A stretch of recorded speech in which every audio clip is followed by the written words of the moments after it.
Welcome to the virtual Stab Comedy Theater. It's time for the Suzette Veneti Show. Please welcome to your screen, Suzette Veneti.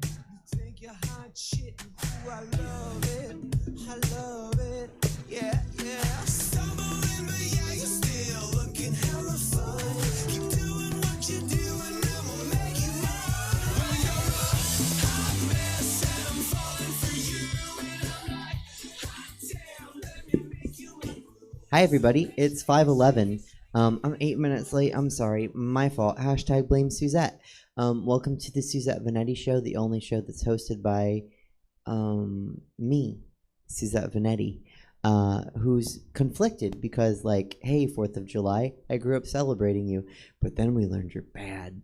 So what's a girl to do but celebrate 4th of July because you had drag brunch on the 4th of July? Anyway, hi, welcome to the Suzette Veneti Show.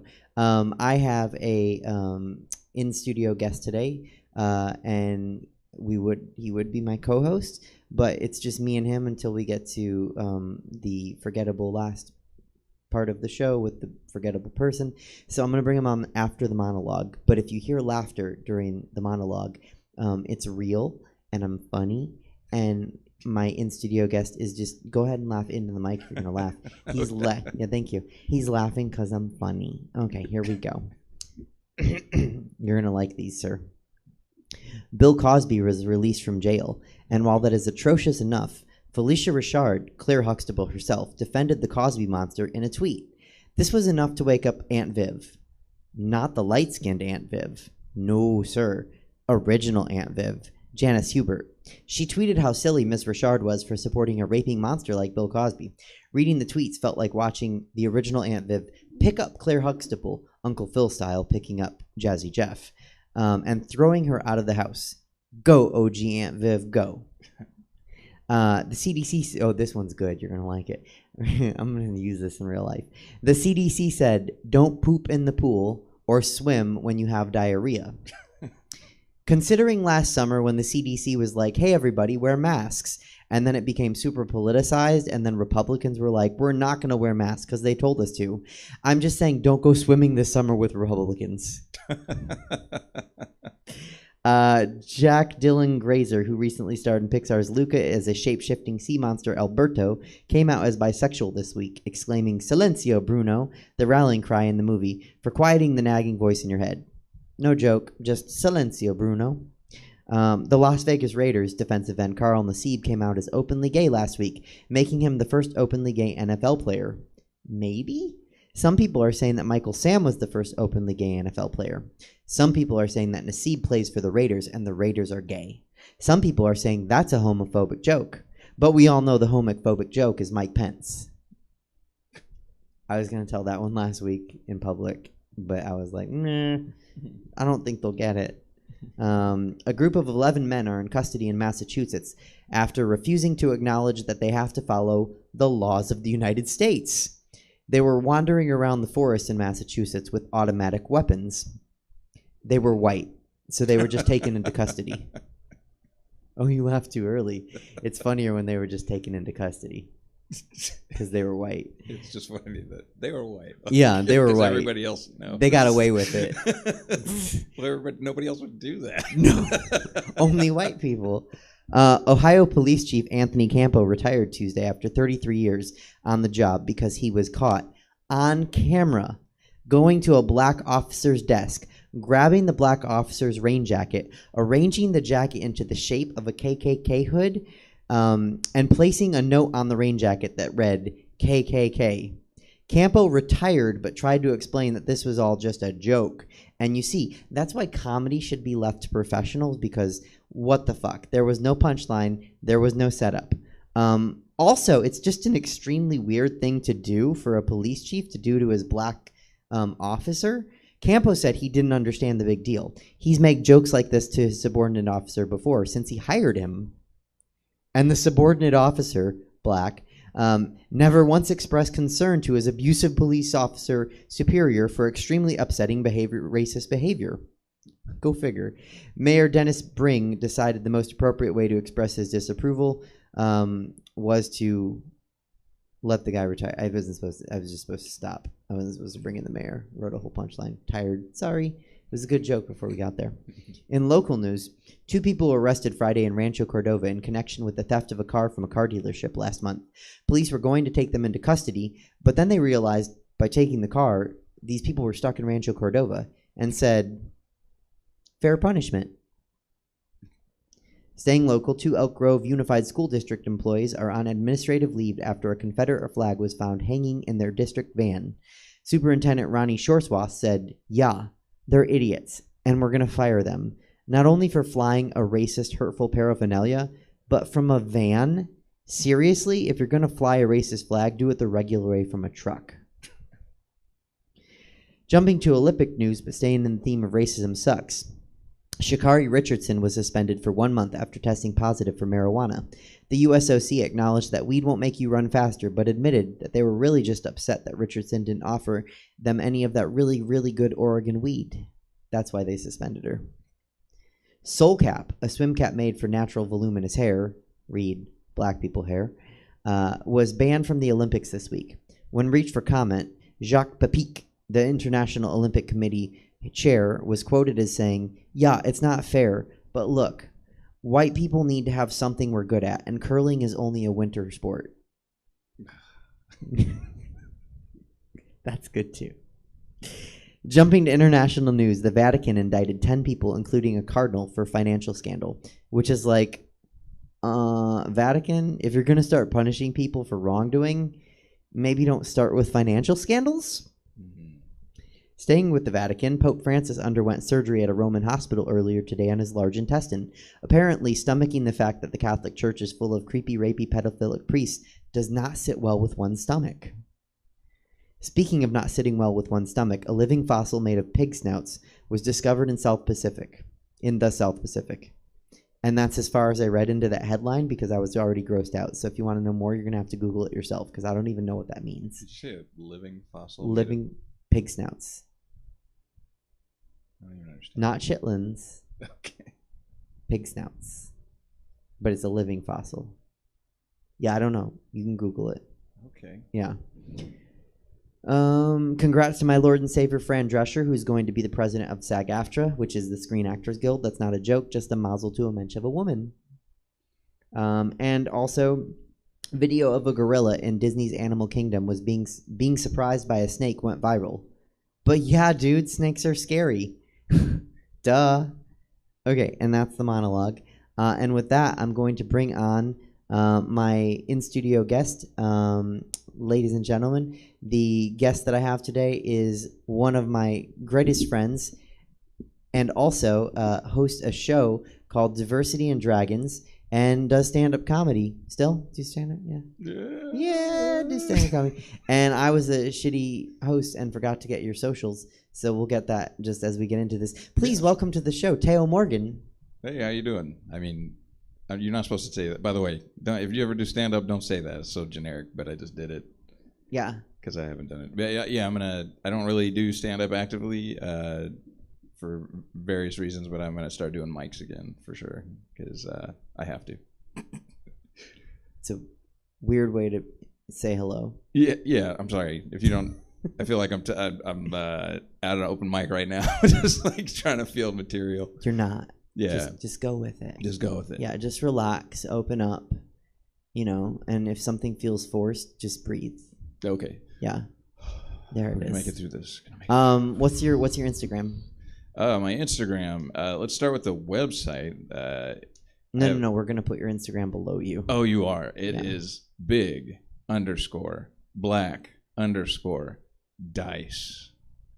Big_black_dice. That's right. Okay. Your PayPal or your Venmo? Sorry. Oh, my Venmo is. I think it is not big used black often. Dice. Yeah. I don't. I'm more of a Cash App guy. Don't make it racial, but I think it is. Let me see here. I think we can put up your Cash App if you want. Okay. Yeah, my Venmo is at Big Black Dice. Yeah. At Big Black Dice. Yeah. No underscores. No underscores. Okay. Cool. All right. So Teo, how you doing? Yeah, I've been better, but hey, let's not talk about me. What? Let's talk about my show. I do a show. Yeah, we could talk about your show, but we got to establish who you are. Oh yeah, I am Teo Morgan, and I do a show. I do this show. I've been doing okay though. Let me say, I've delved way back into the underbelly of role-playing games, which is like one of my passions besides comedy. There's just been all kinds of weird shit going on with like old school gamers in particular that had me. I just decided to just stand back and let white people do white people kind of thing. I had like wander the forest with automatic weapons. Yeah, basically, yeah. That's kind of what it was like. Yeah, but basically, a long time ago, the one of the co-authors of Dungeons and Dragons, named Gary Gygax, he started a company, TSR, and it was to market Dungeons and Dragons, which was actually the brainchild of Dave Arneson and Gary Gygax. I'm sorry for being so like way back, but anyway, who are those people? Oh my God, you don't know? Okay, yeah. So no. Dave Arneson and particularly Gary Gygax, because he has the cooler name. That sounds like you made it up. Yeah, it does. Yeah. Well, Gygax is really, it sticks in your head once it gets in there, and sounds like you have something stuck in your throat. Yeah, Gygax. Guy. Yeah. So he invented Dungeons and Dragons, basically, according to the lore. But invented or discovered? Kind of discovered if you really dig into it. Right. If you really dig into it, Dave Arneson. Because it was there. It just is a living organism. Yeah, they started out with war games. He and Dave Arneson met at a wargaming convention in Geneva, Wisconsin. And but as time went on, Dave Arneson was like, hey, I got an idea about why don't we, instead of have armies, why don't we have rules for individual combat? And individuals experiencing stuff. And then, he ran Gary Gygax through this. And this is just what I've gathered from all the resources I've read. And then they went to another guy's doing something very similar. I forget that guy. Dave Wesley, I think his name is, I found. And they kind of appropriated stuff from his game and then, packaged it, sold it as TSR, and the brand of that game that they packaged, Dungeons and Dragons. And so there's this huge legacy. Dungeons and Dragons has traded hands from Wizards of the Coast, who owned the Pokemon card game. They bought Dungeons and Dragons from TSR, and then later Wizards of the Coast was purchased by Hasbro. So, but Dungeons and Dragons is the game that everybody knows for role-playing games, right? And but Ernie Gygax, which is one of Gary Gygax's sons, he decided to, because another guy got the trademark for TSR, and that guy's releasing another game, so we don't need to go into that. His name's Jason Elliott. He's a pretty cool guy. Talk to him on the internet sometimes. And but he releases another game called Top Secret, that's an espionage game. It's not about elves and shit. It's about it's more like James Bond or something like that. And a man from U.N.C.L.E. or whatever that was. And so that guy had that trademark registered, and he's doing business under that name, TSR Games, but he let it lapse. He let the register lapse. So then in swoops Ernie Gygax, buys pays the registration fee. Now it's registered to him. And this other dude Justin Lanassa, who's all over the internet. They're both all over talking about how, Wizards of the Coast, Hasbro, that there's inclusivity statements and their defense of trans rights, gay rights, all this stuff that and an endorsement of basically Black Lives Matter. All this shit is just bullshit. It's woke America. Performative. It's performative. Yeah, which is probably true. To be honest, if you look at the board of Hasbro, I'm sure it's probably not staffed with Antifa. But it's like there's probably some truth to that is performative, but it's also just fucking good business, right? Anybody, if you're selling fucking sandwiches, you're not gonna want to have a sign out front that says, you're not welcome here if you. Okay, hold on a second. Yeah. Wasn't the question, how are you? Yeah, that's how I am. So this is an analogy. Hang on. This is a lot of people that aren't you. Yeah. Okay. Yeah, well, I don't really want to talk about how I am, so that's okay. Fine. It's all deflection. Right. That's all what right. we're doing. All right, fair. We'll deflect. So we're getting there. So that all right. I've been just watching this. Okay, and there's people like all these people are coming out of the woodwork to defend these old guys because he does like an interview where he basically talks shit about all these different things and says he's going to start the gaming company up again. It's going to be a place that's safe. He's creating a safe space. Hold on, reference your pronoun. Who's he? He. Ernie Gygax, and okay. and he's making a safe space for older gamers and people that have silly ideas. Older gamers or more original gamers? Original gamers. So not but they not like to be, octogenarian gamers. Some of them are, yeah, for sure. Some but we're just talking like original or gamers. They're closer to the grave than And that's what you mean by older. You don't mean like people who have been gaming longer.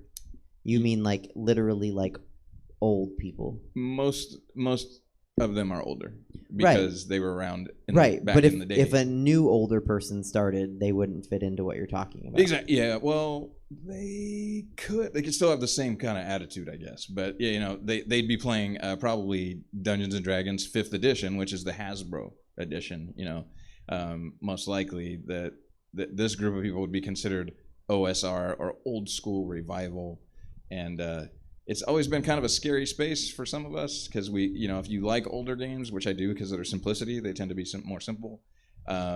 But it's kind of weird when you get in on the forums and in the comment sections of these things because most of them it's not like everybody there is anti-trans, anti-gay, or anti-black or whatever, but they all don't want to talk about it. And if you try to talk about it, they're anti-that.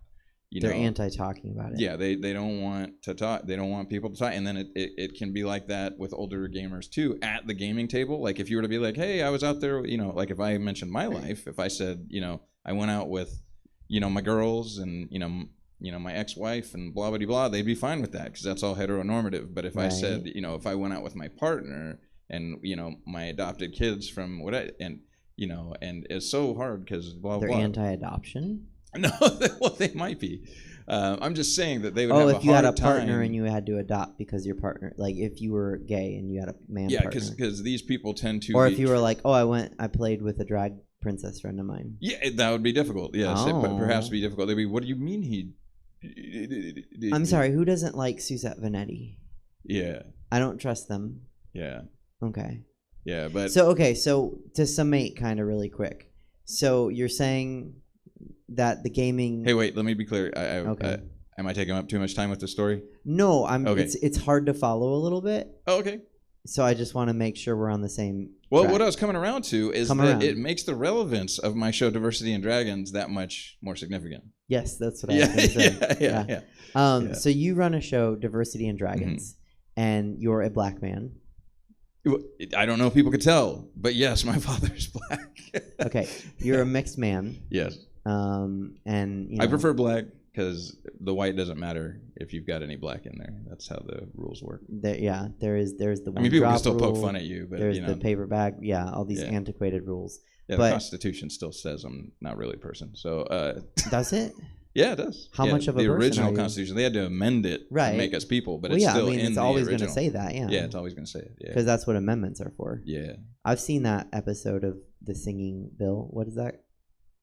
Oh, Schoolhouse Rock. Yeah. Yeah. It didn't mention that though, right? It didn't say. No, that's heavy for kids. Yeah. To be like, this person's not a person because the color of his skin. Yeah. That's not me saying that. That's a racist person. Yeah. People take clips of things. You were just role playing. No, I was just quoting a racist cartoon. So okay, you run Diversity and Dragons, which is a show, and you're a black man, and this is a show for what at one point we would have said nerdy people, but right now nerdcore is kind of common culture. Yeah. Okay. That's interesting. Yeah. So you're bringing your, I don't want to say heritage of nerddom, but you're bringing a hobby that you enjoyed growing up, Dungeons and Dragons. Yeah.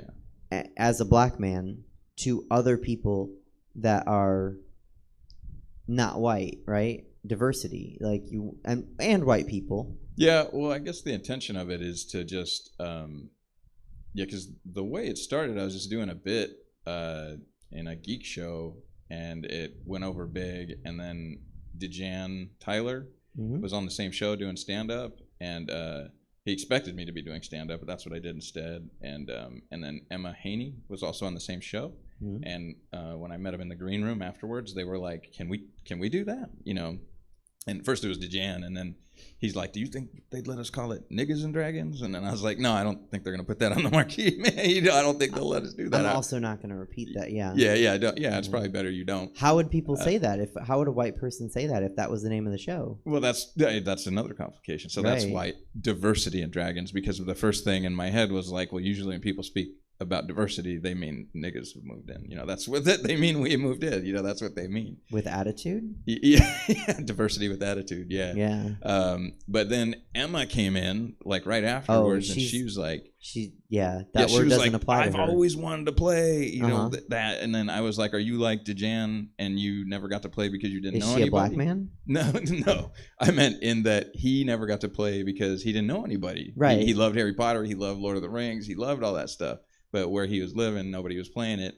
And then Emma was like, no, I'm not like that. I knew tons of people that played Dungeons and Dragons, but they were all creepy.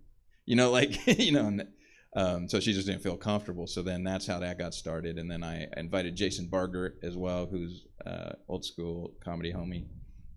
And then I used to joke that is because I needed somebody who was as Latino as I look, because he's half Puerto Rican. But yeah, that's kind of how it got started. And then it kind of evolved into more like I as Jason and Dejan had to fade out, I brought in more improvisers because there's a lot of focus on story and emergent story in role-playing games, and so that just seemed like a natural step. So now it's like Ruben Acosta, Emma Haney, and Betsaida LeBron are on the lineup as my players, and then I run that. And then we got a show coming up on July 29th, and if you go to bigblackdice.com, there's tickets there.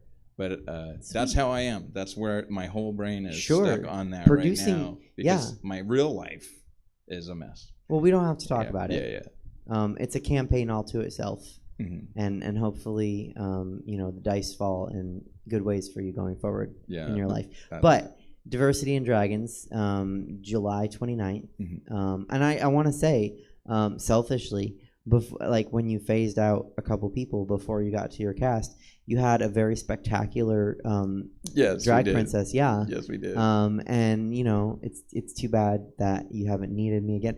What's really interesting, that could happen. It could, and I know a couple other drag performers that are like, "Hey, didn't you say something about this show once?"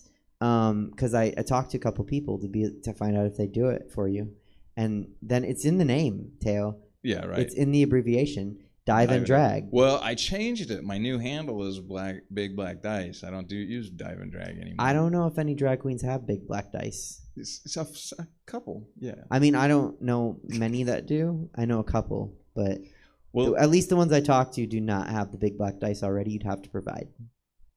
Right.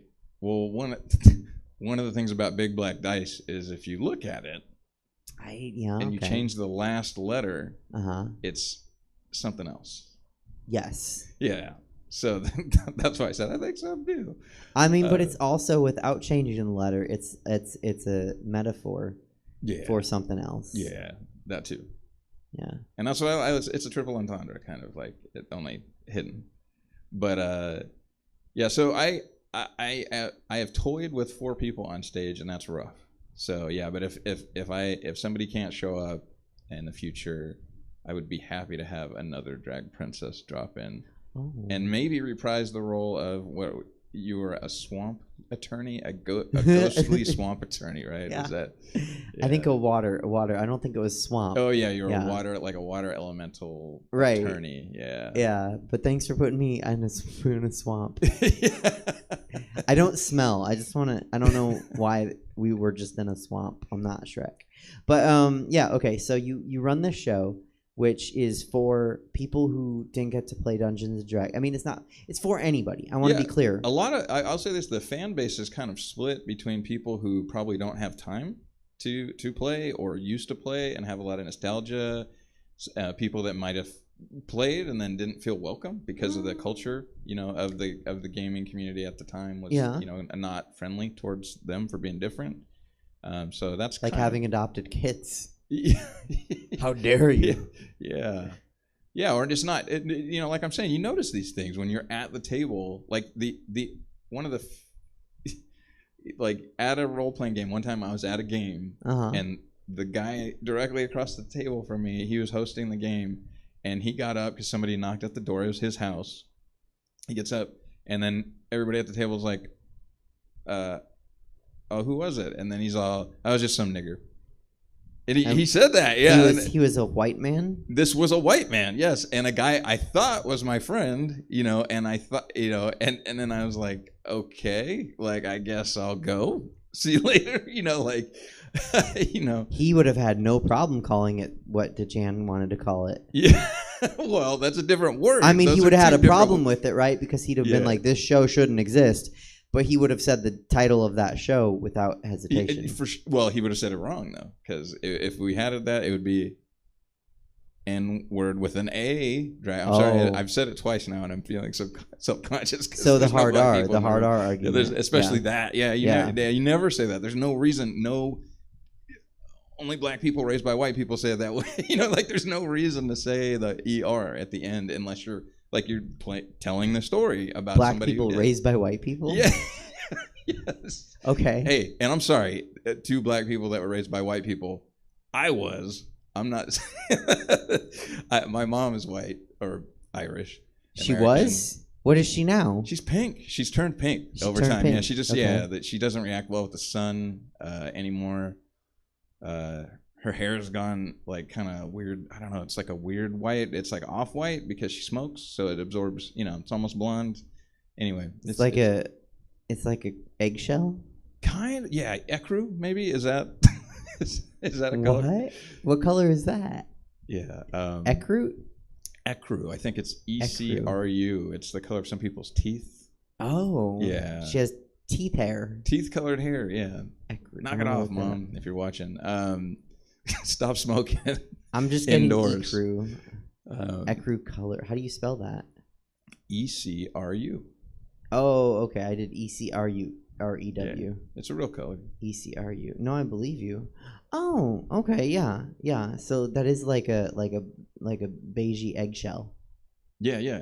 Okay. Yeah, eggshell. Ecru. Got it. So first of all, I want to applaud you for doing this show. I think it's great to bring as another producer who enjoys bringing content to people that necessarily don't get this content automatically. No. I want to say thank you. Thank you. Just on behalf of the people that get to watch it. Mm-hmm. And as a drag princess, maybe I guess if I wanted to play, I'd be excluded by some of these less inviting older white men. Yeah, they could make you feel uncomfortable. Yeah, they can definitely make you feel uncomfortable. I like to make them feel uncomfortable. Yeah, I think I'm good at that. Yeah, well, that's the hard part, and that's why I understand why they don't want people that are different at their table, because if they have bad, if I say, something about my life that's just normal to me, but to them all they can think about is Obama was born in Kenya. It's uncomfortable. But he wasn't. I know, but that's as soon as they find out, or police lives matter. As soon as I say, hey guys, yeah, by the way, my father was black, no matter and what then they you say, immediately they just go hear, to they immediately go to George Floyd deserved it, and I'm like, what the fuck does that have to do? You don't have to talk either. You know what I'm saying? You can keep all that shit in you. I'm just telling you what's true about my lived experience. You're telling me your fucking opinions about shit I didn't even ask for. So the gaming community is full of problematic people. It's not full of them, but they're includes loud. Problematic. Yeah, they're loud, and I think because the gaming community historically has been full of people that because let's face it, Dungeons and Dragons was not really popular. It's not like all the cool kids at school are playing D&D. It was usually the fringe kids, and that's shifting because D&D is now, they've got celebrities on shows doing it, and so it's really shifted. And some of those people are kind of mad They don't like. It's like, you know, when somebody's like, you know, I'm the first people that heard the Foo Fighters. You know, it's like, you know, like that same kind of attitude, you know, or whatever. You know, nobody understands Run DMC the way I do. That was a really old callback, wasn't it? Damn. But like, I mean, Foo Fighters wasn't much newer. yeah, so. no, it's not new at all. But I honestly don't listen to too much newer rock that's anybody would know. So that's about it. But you know what I'm saying? Like that it's when somebody says that, like they're the true fan, and then the new people are not. And it's like I'm the opposite. I'm like, hey man, the more people that play role-playing games, the better, because that means there's going to be more people that I could play with that aren't going to get all upset, you know, and tell me about, you know, and like if I walk in, they just are like, well, the reason I voted for Trump is I don't care, dude. I also want to just come, you know, be doing imaginary stuff, you know. But the other issue is that in games there are problematic concepts, like in Dungeons and Dragons itself. One of the key things is race, and that's actually some people don't like. They're like, why don't we make a species? Why don't we make something else? For a long time, Dungeons and Dragons had a clear delineation between, you know, statistic. You know, when you're rolling up your statistics, that female characters had a limit, you know, to what they could do, and then that kind of would lead to, you know, limit. And it's like, well, fucking Xena Warrior Princess, you never fucking find out.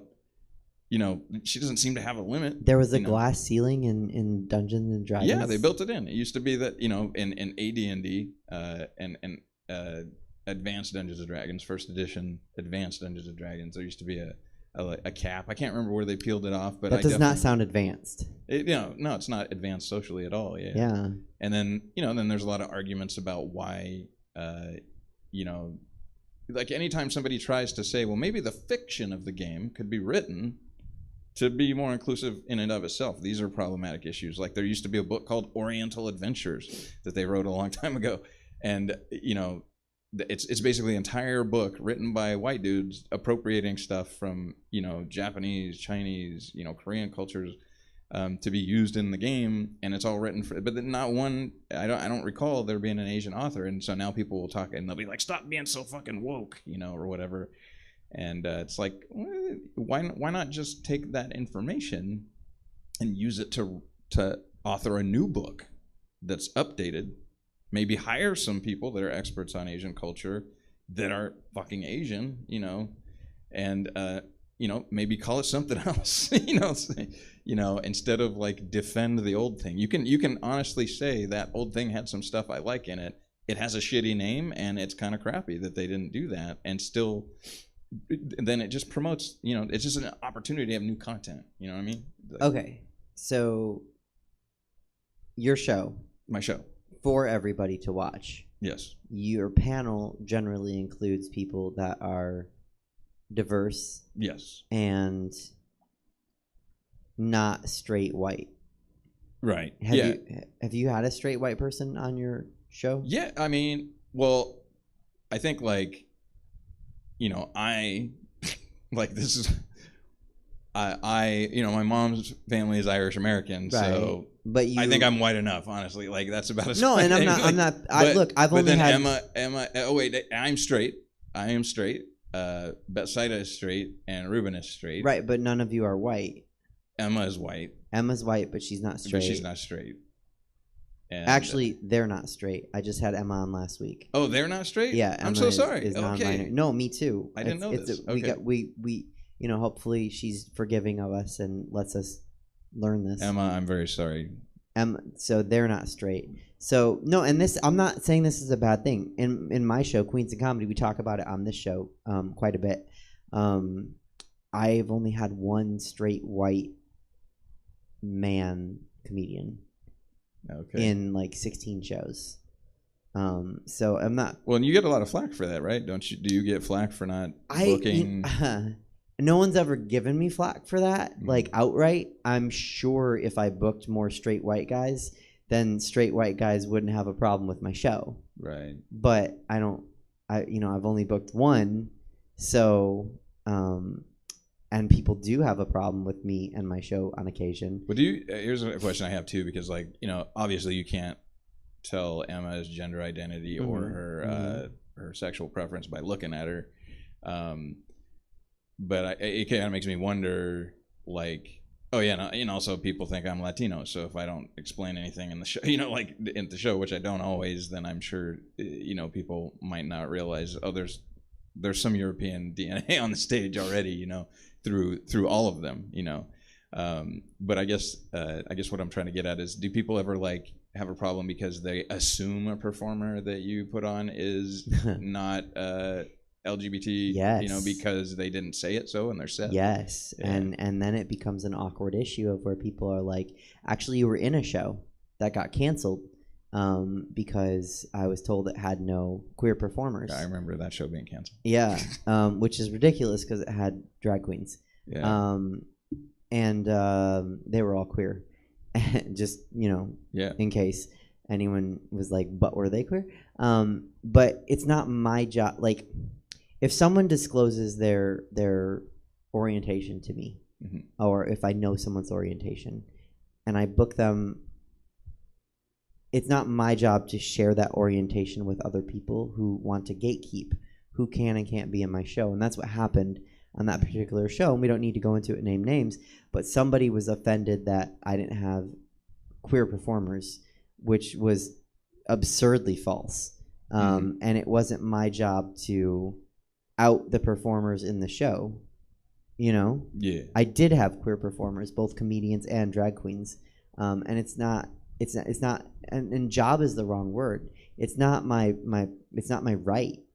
Yeah, well, I mean, it's really, I mean, I think each performer's, you know, and also, you know, I'm a big fan of sexuality, gender fluidity, all that stuff. Like, when I heard that, like, it didn't bother me at all. Some people are like, gender's fluid, there's only two. And I was like, man, there's like all kinds of gradations of gender. If you consider what gender is, just these two roles, that women do this and men do this. There's all kinds of gradations in between. And maybe it's because my mom, I was raised by, you know, my mom primarily, and I had to see her kind of take on pink skin, tooth-haired mom.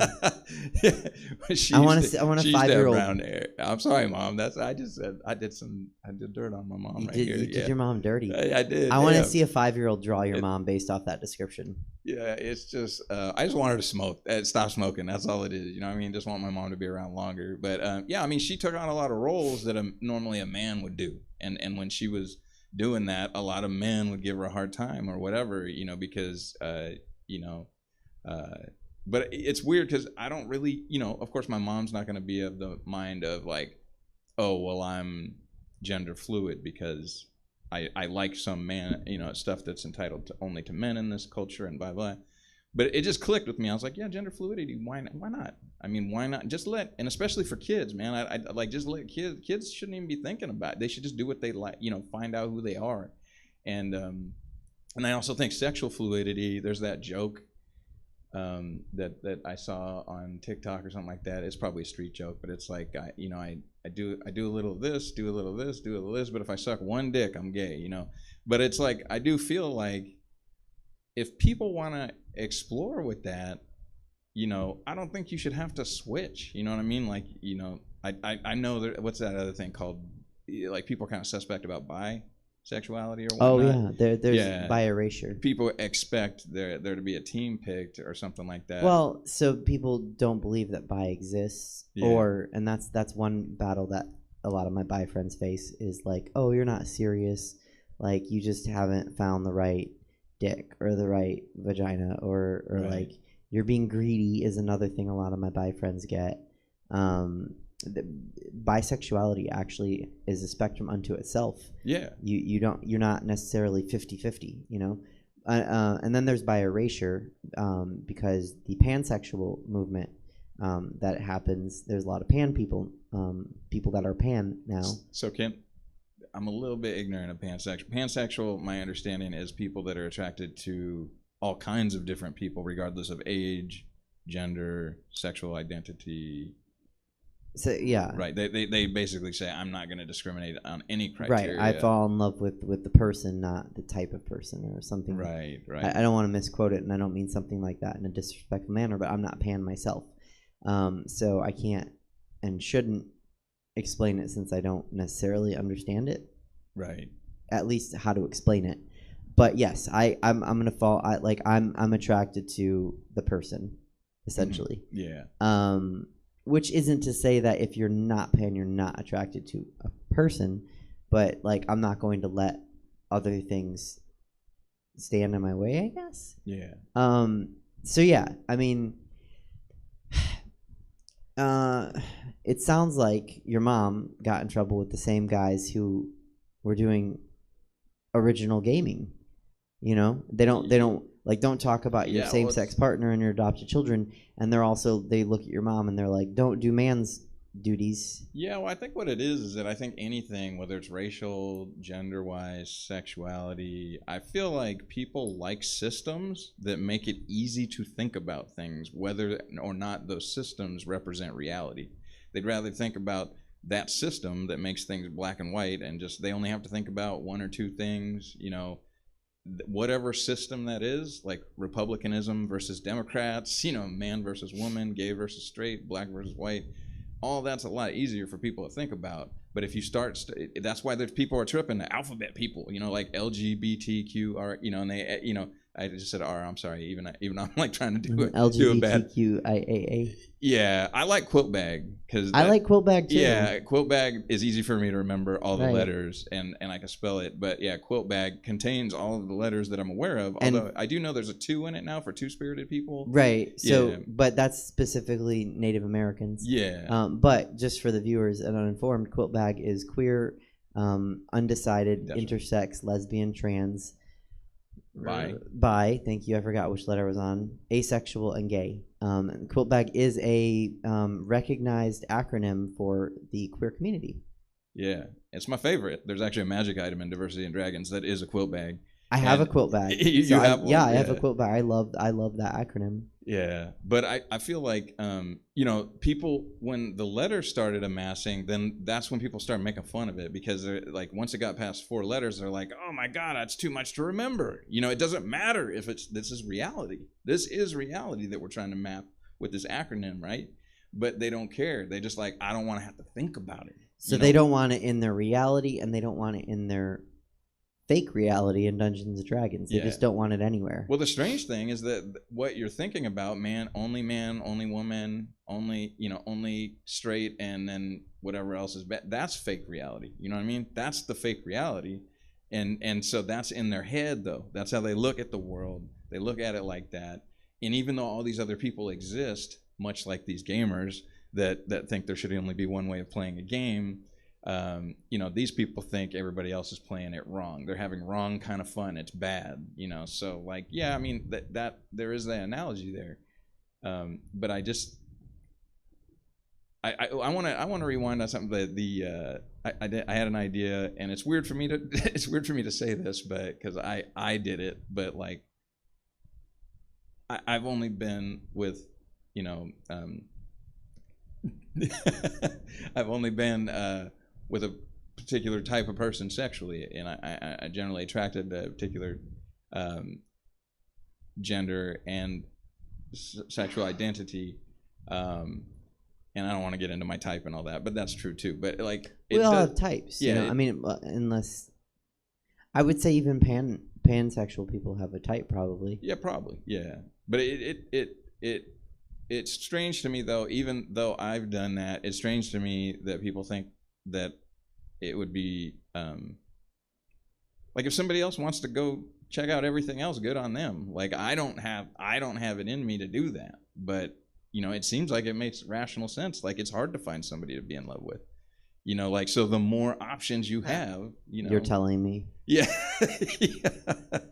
Yeah, but I mean, if I was attracted to octogenarians and, you know, and I'm not saying, hey, maybe I just haven't found the right octogenarian, you know, but that's what I would say is like, if you're saying, you know, you just haven't found the right dick or whatever, this, and that's, you know, you're confused or you're being greedy or whatever. It's like, well, you know, you know, you could pitch back that, well, if you're pan or whatever, maybe you haven't found the right whatever, you know, maybe you should get out there and try it. You know? So it sounds like tolerance of others. Yeah, well, just it really, I don't understand why it bothers people so much, but it really does, man. Especially in these the old school gamers. They're, I'm really happy though. There's a group that started online that they had OSR, old school revival, with a rainbow thing, and that group has been really welcoming and inclusive.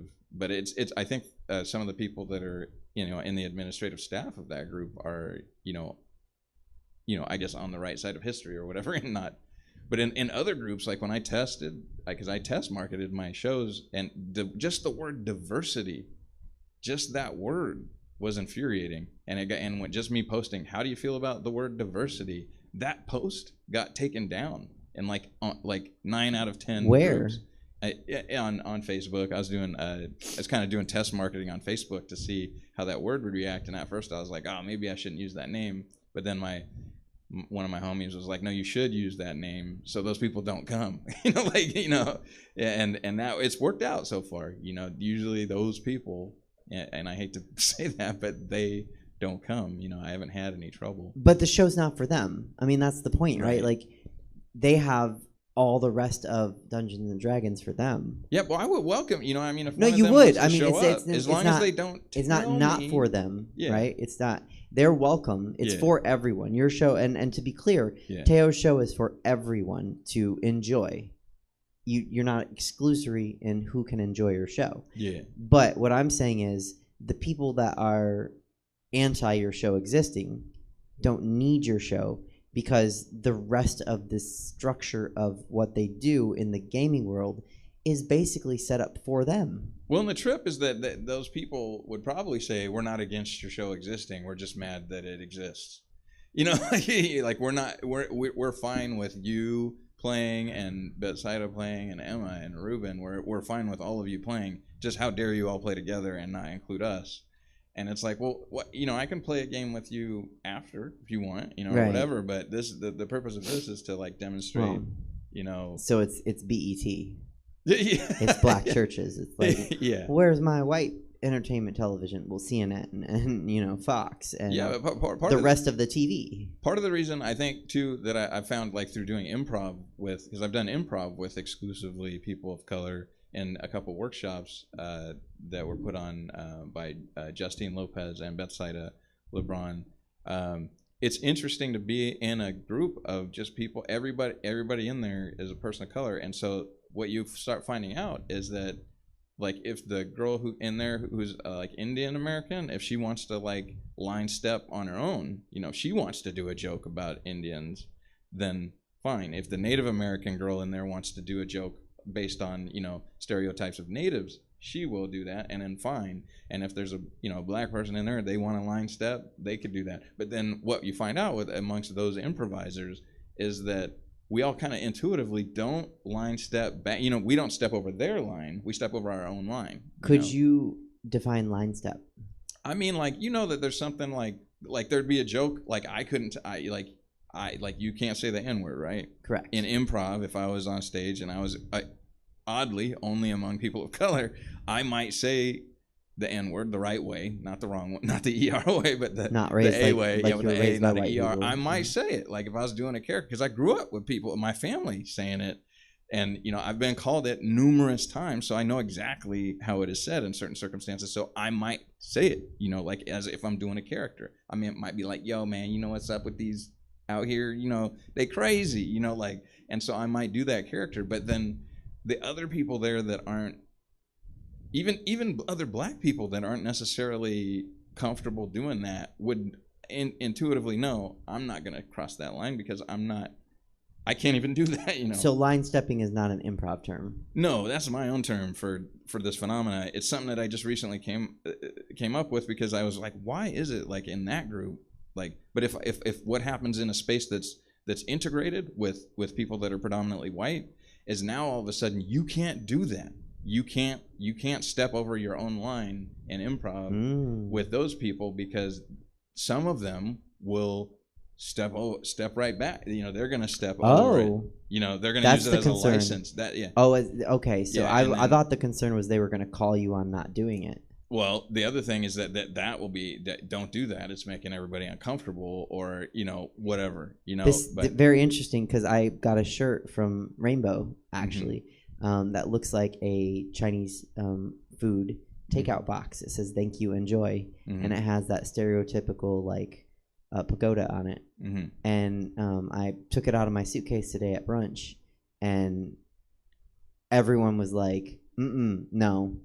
And I was like, but it's cute and it's looks like Chinese food. It's not Chinese culture. Right. Like it looks like. And then I asked a couple friends that came to brunch, and people are very, very. It's very, very polarizing because some people are like, no, you can't do that at all, and then some people are like, yeah, but Chinese food isn't Chinese. Like, yeah, Chinese American food is not. So you're fine because you're referencing American culture.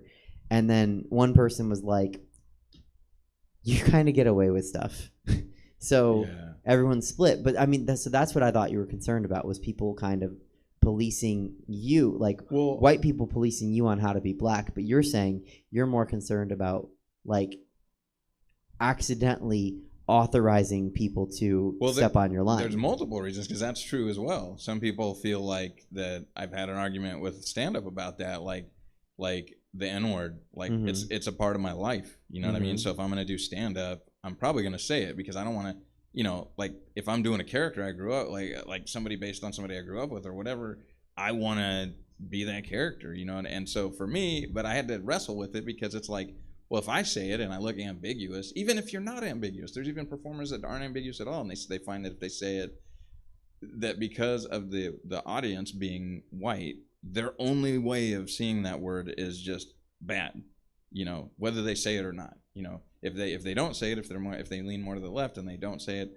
it's always bad, no matter how it's said, and it's terrible. No matter who says it. Yeah, and it's terrible that you guys had to adapt to it, you know, like and accept that it's a thing. You know, that's one side, and then the other side is like, you know, which is weird. If I'm performing in front of more conservative people, usually they're more like, finally somebody's saying it. You know, I don't know what it is, but I will say that like it happens in stand-up too, where you might get up and do a set that's well crafted, you know, and that's a word, right? Well crafted and based upon your experience as a black person or maybe as a gay person, and you use the slurs, you know, that are used against you in a comedic way, and then you get another comedian who's not, I don't know, I don't like the term woke really. I do because it has you history. Like the concept of woke, but you don't like woke. Yeah, I don't want to say that somebody's woke or not woke. I mean, that's like, you should try to be woke. You know what I mean? Don't talk about it. Just try to be woke. My only thing with woke is like, what if you were never asleep?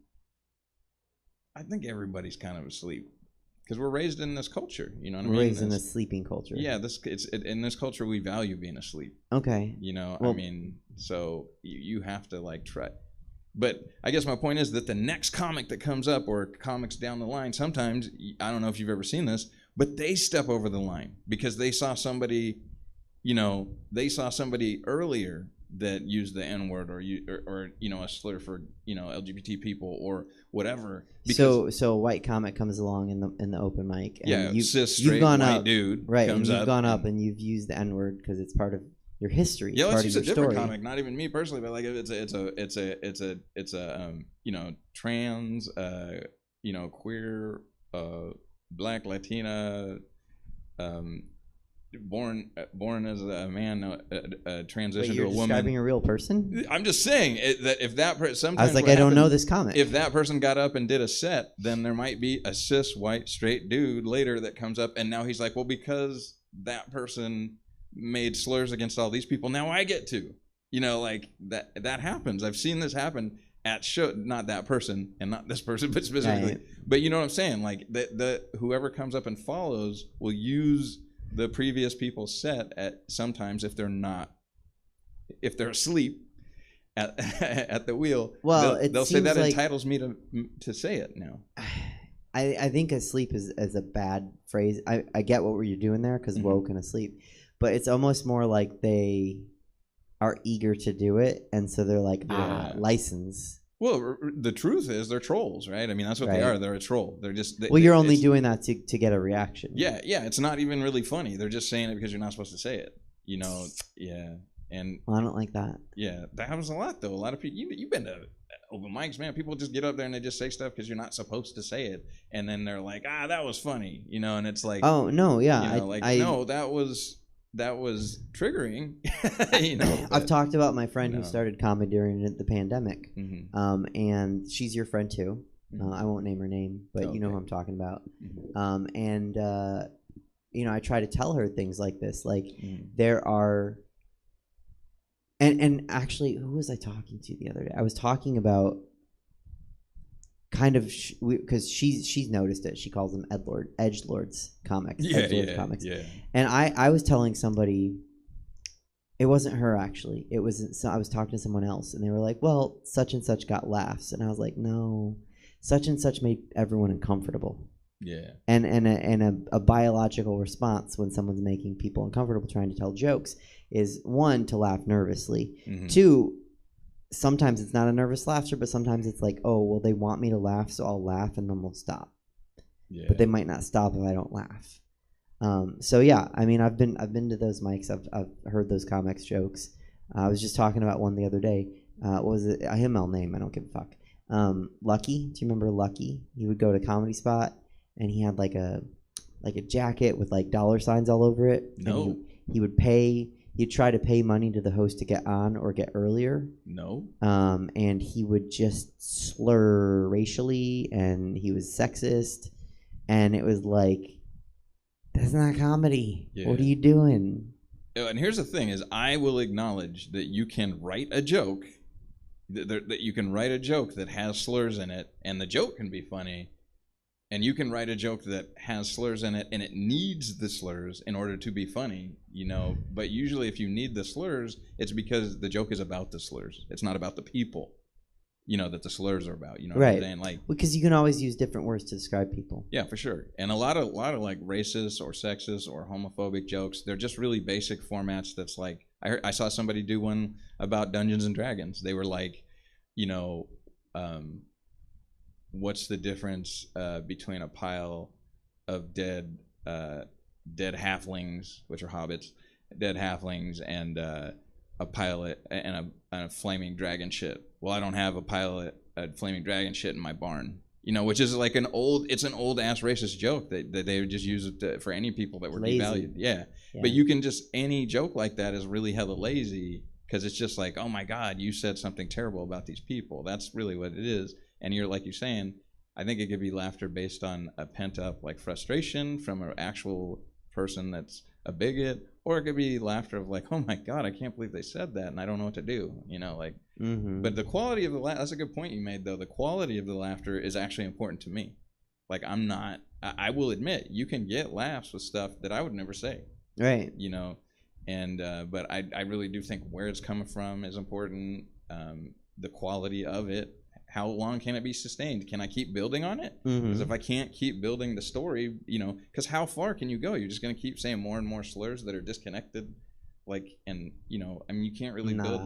I like narrative jokes, though, so that's a problem. That's my problem. Okay. So, that was a long answer to how have you been? Yeah. Yeah. But so I still have autism is a shorter answer. For sure. Which is also a spectrum. Yeah. Right on. So you have this show. It's for everybody. It highlights performers that are diverse and maybe marginalized by the greater scene. Yeah. We'll use that word. And it's commendable that you've created this, and I'll say that, and I mean that. It's commendable that you've created this avenue for people to get to do this thing. And also it's entertaining enough that people of all types, all orientations and races and religions and genders enjoy watching it. And that's very cool. Well, thank you.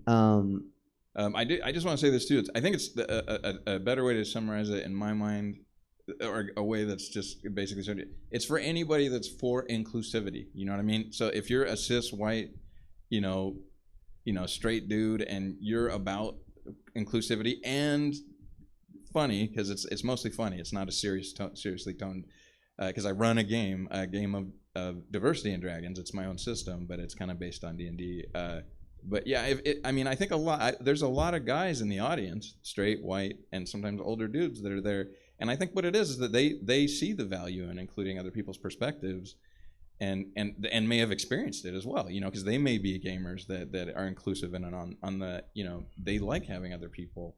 involved, and it's really cool to They have. probably it felt awkward when the other gamers were using, the hard R N-word. Yeah. Well, they because were like, I don't want to play with that guy anymore. Well, like I said, when I just let white people do white people, like I just let the other white gamers, argue with the supporters of these people. I didn't want to get involved. I'm like, what's that? I was not my monkeys, not my circus. You know what I mean? It's like, I don't play with these dudes. I have a better phrase. Hey, what's that? It's not my cat. It's not my litter. Not my cat. My kitty litter. Yeah.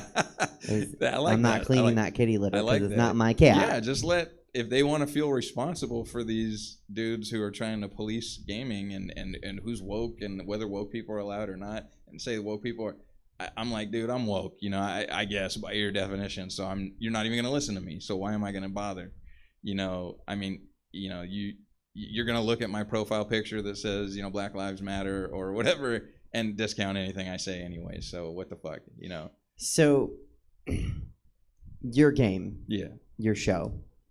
Your game show? My game show? Yeah, it's game a game show. Okay. It is a game show. Yeah. Your game show is diversity. Dungeons and Dragons can take, what, months to complete a campaign? Yeah. For the uninformed, a campaign. People play like 2 to 8 hour sessions. But a campaign is like a full series game. Of sessions, yeah. Right. You'd show up. Yeah. So it's almost like tennis is multiple matches, multiple sets make up a match. Yeah, well, and really the I think back in the day when we were kids, like the ideal is it never stops. Like you're having so much fun that this game keeps going on.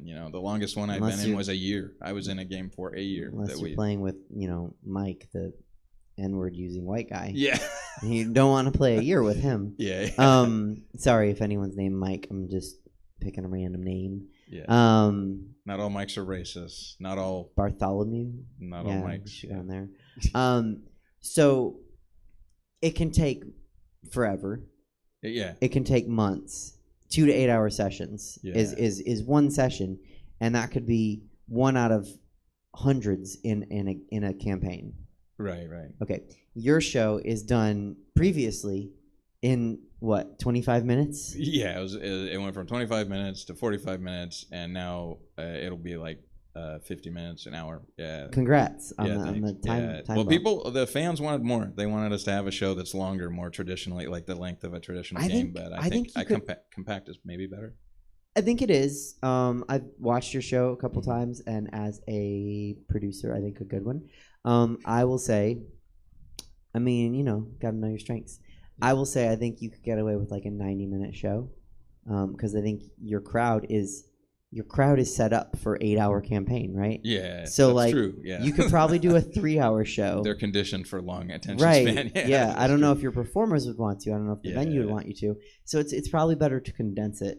How do you condense a 8-hour game into 25 minutes? I had to design my own system. So like I literally cut out all the stuff in Dungeons and Dragons that generates arguments. Because like a lot of the reason a game can take a long time is because the players are arguing in defense of their thing. They'll say like, can I do this? And then the game master's saying, or dungeon master in D&D, no, you can't. And then the player's like, well, it says on page whatever that I can. And then the dungeon master's like, no, you're reading that wrong. There isn't any of that. I don't have a book. For one, I wrote all the rules I have them on like a sheet in my little scroll case that I have, but I mean, the size of the scroll case doesn't matter. Yeah, that's true. It's how you. And sometimes the scroll grows, and yeah. Yeah. It's not always.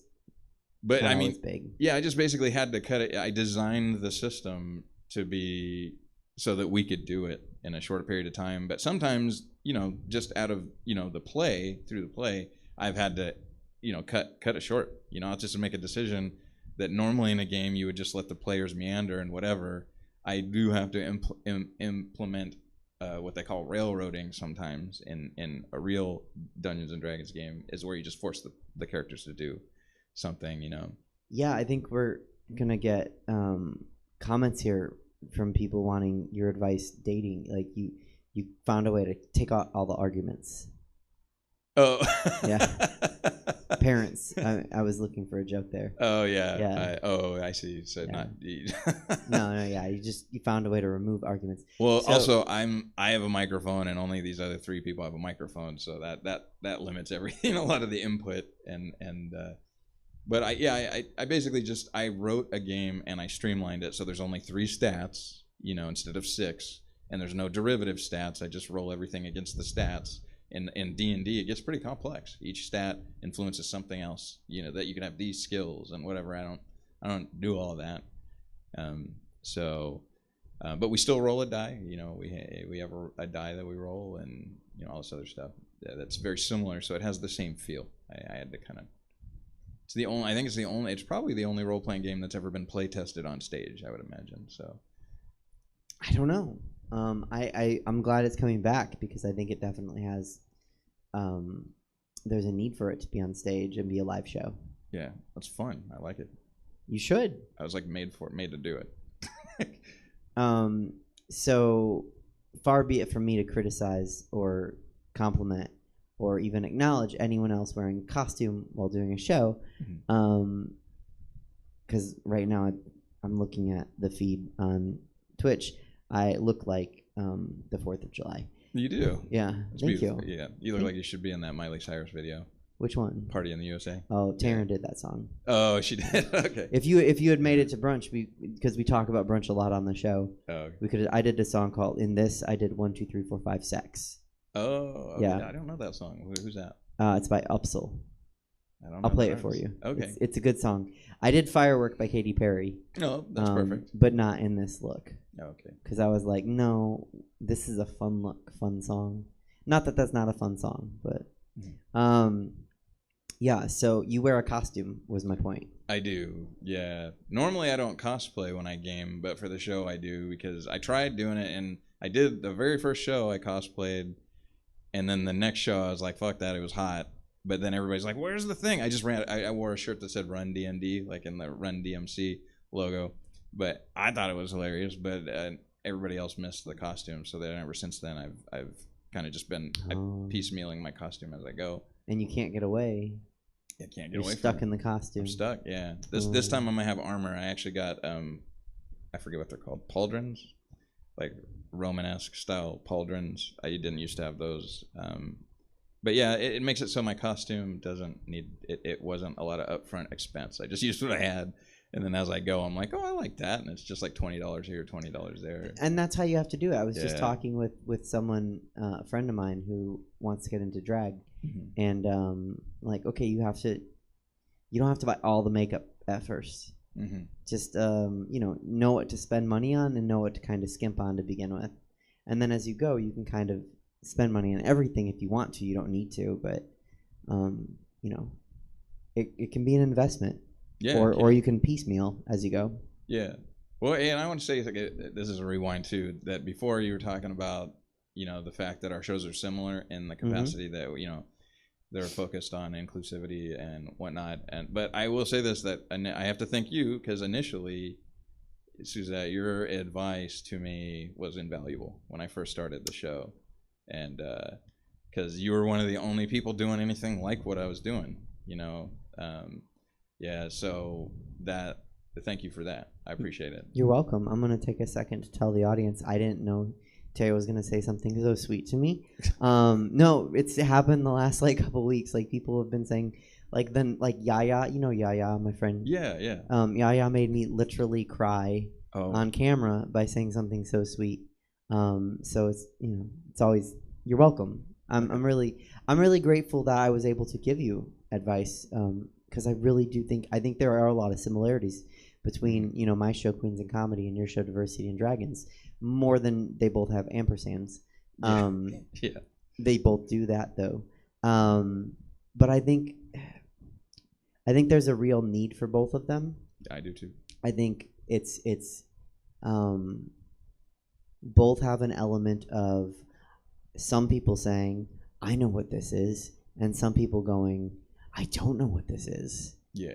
And so I don't want to say exposes, because that has almost a pejorative connotation, but it introduces something to people that they were unaware of previously. but they might love, which is really cool. Well, I think it's also interesting because I think we're both kind of, and me not so much like I haven't really experienced it exactly, but we both are dealing with like gatekeepers for the thing, the domain we're in, who don't really matter. They think they're gatekeepers, but it's like your opinion doesn't matter. Literally, like we're playing this game. We're up here doing this show in drag and comedy. We're doing it. It doesn't matter if you think we belong here. We're here. You know what I mean? So like we're doing it, and we're gonna do it. We're gonna have another show after this. It doesn't matter how upset you are by it, or that you're trying to, And I just feel like that's it is needed. It's necessary, and I think it's necessary for younger people coming up that want to be involved in things that they're told they shouldn't be, because it's I would just say, like, I don't know if there's a game out now, Cyberpunk 2027. It's a video game, but it's based on an older pen and paper game, a tabletop game by Mike Pondsmith. When I was a kid, I didn't know Mike Pondsmith was black because they don't put the pictures of the authors in the books. Well, and it's also not a traditionally, like, it sounds like a white name. That's fair enough. Yeah, it probably is traced back to Europe, because most people didn't keep their African names. But like, I think that the thing is I don't think he advertised it, because like back then when he authored that game, like I think the original print was in the early 90s or something like that, but you can tell by reading it, retroactively, that this game is the perspective of somebody who's about including everybody, because that game has, like, you roll up your character and you can roll your character, different ethnicities from different countries, and there's a lot of, but when I found out he was black when I was older, I was like, oh my God, it kind of makes sense, that the way he wrote it was different than, like, let's say Oriental Adventures. You know what I mean? Where they're writing it like it's their perspective about an outsiders, the way outsiders are. Mike Pondsmith wrote it like, more like inclusively, like, go ahead, I'm sorry. Oh no, I was just saying that happens a lot with scripts on television or movies, where guys will write the women characters' lines and write the woman character, and it's like, well, that's not a real woman. That's not how a real woman would act or talk. Yeah. But like, a woman wasn't involved in the creation. So reception to your show has been phenomenal. Yeah, it's made me happy. Like I was worried about it at first, but it's been very positive. Yeah. Good. And you do your show right now. You're in a campaign. I remember a question I wanted to ask. I'll try to pin that in my head. You do your campaign, and it's the same 3 players. Yeah. Do people that come to the show ever ask you if they can play? I've had a couple people volunteer, basically say that they'd like to play, if there's an opening. That's challenging. I toyed with that idea initially, but it really is like an improv show. But what I'm going to try to do, I would like to publish the actual rules at some point once my life allows for more structure in that way, and I'd like to publish the rules so then people could play Diversity and Dragons themselves, and but yeah, I have had people say they'd really love to play, and but yeah, because we're performing on stage, I unfortunately do have to sometimes be like, oh,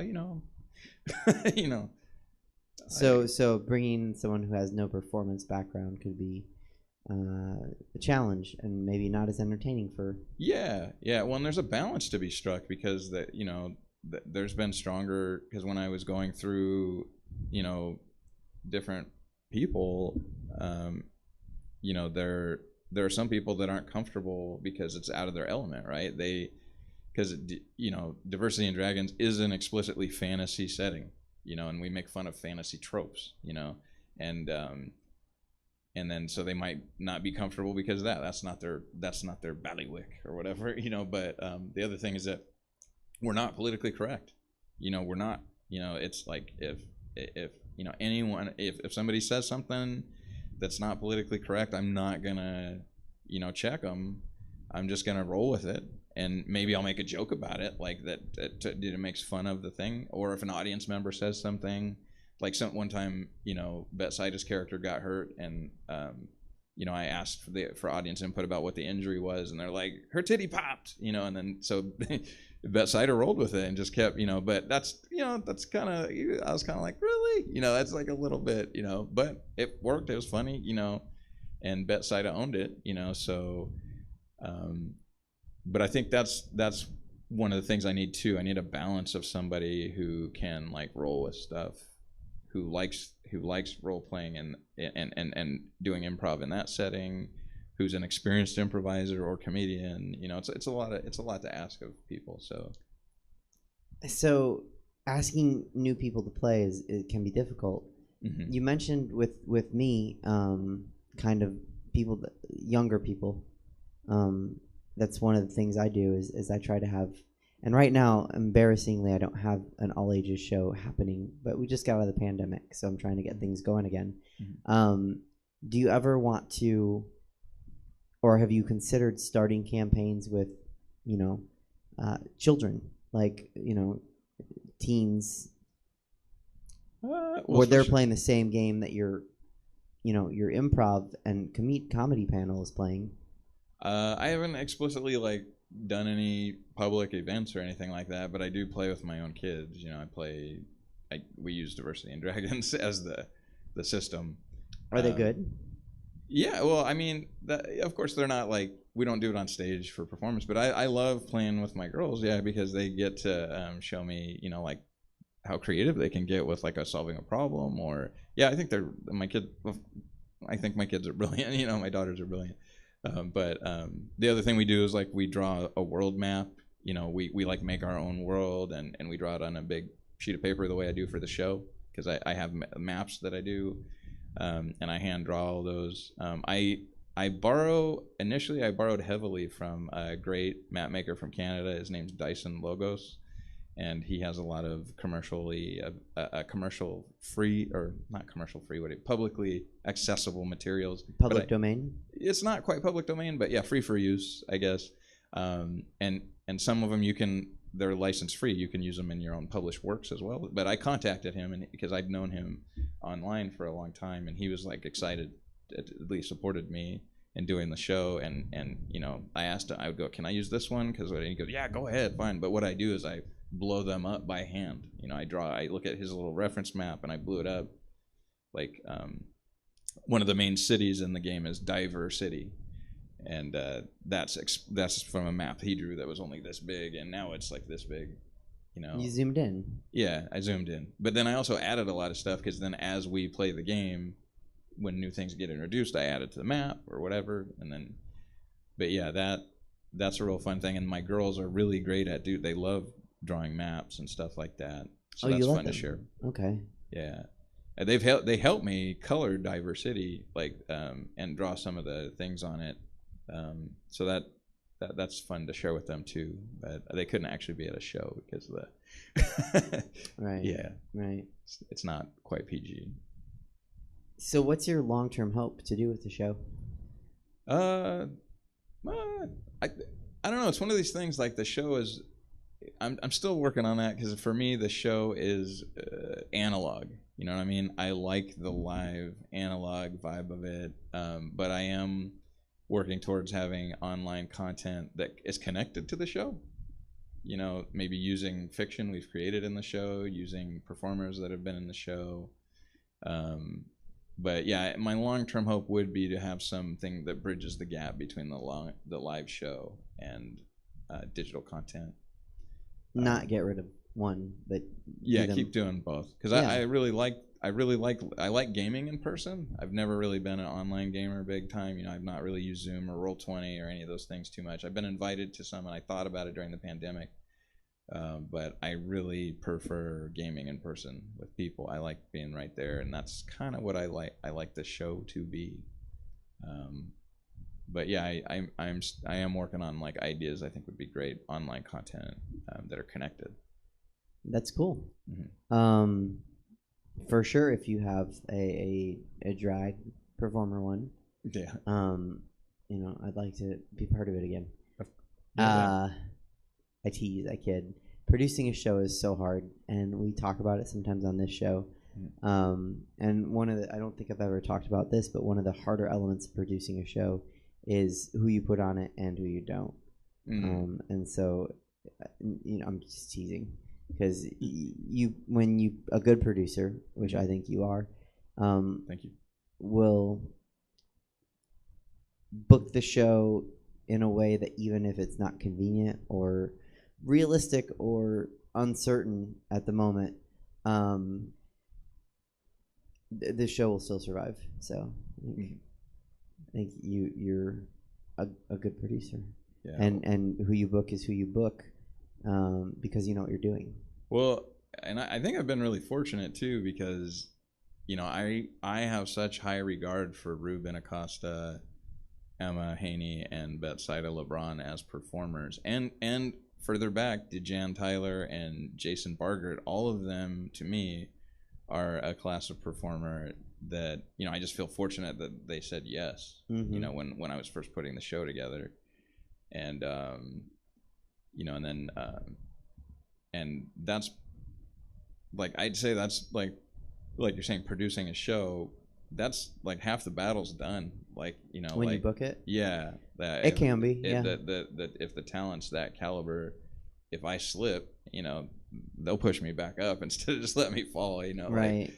But there's times where I think especially with improv, well, it happens in stand-up too. It's just different. It happens in segments. You might book a person and then their set fails and they crash and burn, and they take they want to take the whole show down with them, Right. But in improv, everybody does need to rely on each other a little bit more, like actors in a scene, and but yeah, I feel very fortunate. So, but yeah, thank you for saying that, though. I appreciate the compliment. No, absolutely. I don't know if I'd say it's half the battle. Yeah. Okay. I think of producing as a 5-tier kind of thing, or 5-tool. Let me say 5-tool, and booking is certainly one of those 5 elements of producing it. And I think you can cover a lot of deficiencies with good booking. So I think that's what you're saying. Yeah. Well, yeah. I guess I was specifically referring to like the quality of the show.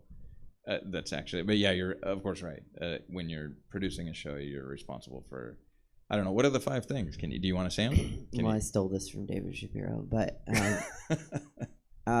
booking is one. Concept creation is one. Concept creation. Right. So like you conceived and created a show. Right. Diversity and Dragons, and then you get into the, if you can get deeper into it, like why did you you'd say to someone like, why do you want to start a show? Do you want to start a show because it needs to exist? Do you want to start a show because you have a venue space and you want to do a show at that venue? Do you want to start a show because you want to perform? You started a show because it needed to exist. Yeah. No. Yeah. Nobody's really doing what I wanted to do. Right. Yeah. Right. Or you wanted to do it. Yeah. And same thing. No one's really doing it. Yeah. So where were we? Booking, concept creation, show running is one. Everything basically on game day. Everything from 20 minutes before the show starts to 20 minutes after, and then during the show. Communication is another one. I think is a big part of producing a show. Just like emails, like hey, this is when the show is, or like this is when we need you there, or like this is information, and then promotions. I think is the 5th, and I'm not good at that.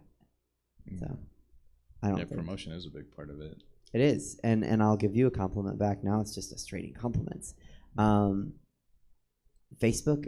Someone asked me 2 days ago, like producing a show, and they were like, "What's a good way to get people out?" And I was like, "Facebook ads. Facebook ads are great." Okay, so I'm going to say we've talked a lot, and I'm going to get to rapid fire questions. Okay. You probably don't know how much time has gone by, huh? No, I don't. Yeah. Oh, 90 minutes. Oh, wow. Yeah. The length of an Roughly. ideal show. Okay. Right. But it goes by fast when you're having good conversation. And you and I, we know this because you're my friend. Yeah. We could talk for hours if we didn't put our own glass ceiling on this conversation. But where can people learn more about what you're doing?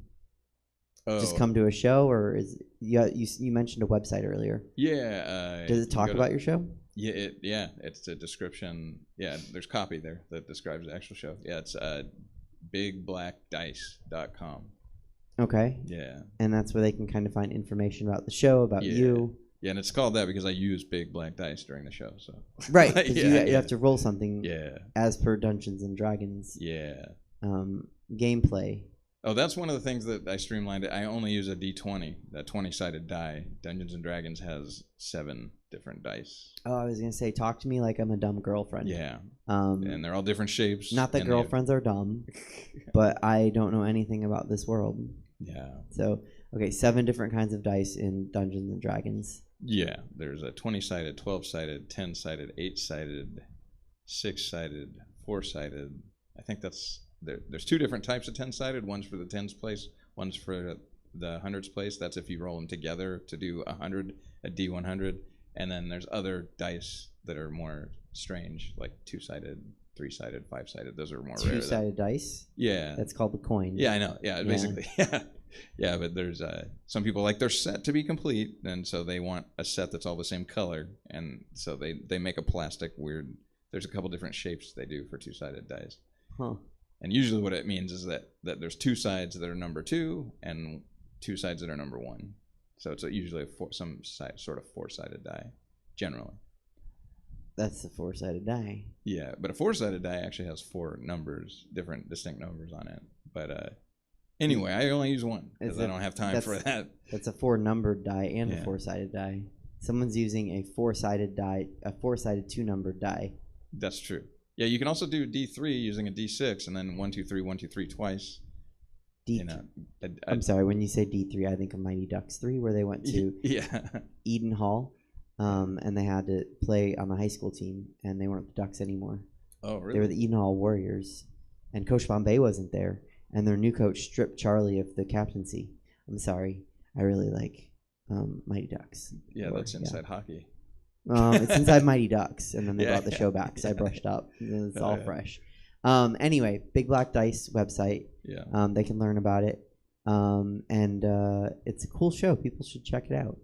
Yeah, thank you. Yeah, you absolutely. Should check it out. Come check it out. BigBlackDice.com. I don't know why I just did a shitty jingle. We can work on a jingle. I will work on that. Yeah. I want to work towards something that sounds more like the Game of Thrones theme song, I think, maybe. Okay. We can do that. Yeah. I'm gonna get to rapid fire questions. Are you game? I'm ready. Okay. Am I what? Are you game? I'm game. I'm totally game. Cool. Now I didn't. You were a last minute fill-in. Thank you so much, by the way. You're welcome. Thank you for asking. So I didn't prepare, so I'm gonna kind of fumble through this. Okay. Do you? If you were performing tonight, what would your walk-up song be? Oh, if I was performing tonight, I like Kendrick Lamar, Blacker the Berry. Oh, wait, hold on. Okay, that's for Kings and Queens. What's your favorite recurring show to perform in? Recurring show? Mm-hmm. Oh, stand-up? Recurring show. You answer how you want. So, one of the shows I had the most fun doing that stand-up, I really love Ngayo's Comedy Burger back in the day, early on. That's always a fun room. I love the room. Well, that takes care of the follow-up, which is, do you have a favorite venue? Oh, yeah. I don't know what it's called anymore. It used to be, but it's the way it looks. I like the way it looks. I like doing a show in there. But I think my favorite venue, as far as, that's hard to say. I mean, that's hard to say because I just like to perform at a lot of different places just to get, feel. But I like the specifically when you're on stage, the right-hand wall at Comedy Burger. This is like fun. It just like what's on it? It's like this relief sculpture with lights behind it, and it looks like waves kind of, and I don't know. It's just there's something awesome about that. I think behind you there's like some kind of black and white contrast drawing or something. But I always thought it was fun. I used to like the background at Laughs Unlimited. It looked like a Sesame Street set or something like that. Yeah, and then oh wait, yeah, I'm plugging other venues. I'm sorry. No, it's okay. We talk about other venues in town. Oh, you do? Okay. Cool. I mean, and you're not necessarily plugging. We're just talking about how Laughs Unlimited we both like the backdrop. Yeah, that was fun. Someone didn't. I used to like that you come out of the middle of the doors. Right, you came from the shop. Like you're like, hey guys. I know. I was hey Oscar, what's up? It just can I have the backdrop, please? You've gotten rid of it. Can I use it? What happened to it? I don't know. But if I had a venue, I'd be like, let's do that. Let's use it. Yeah. What's the funniest thing an audience member's ever said to you after a show? Oh, I thought you were saying during a show. Either way. Okay, well, it's during a show, and I was doing a show at Empire Comics, JoJo Lewis show, and JoJo, there was two girls up front. They happen to be white.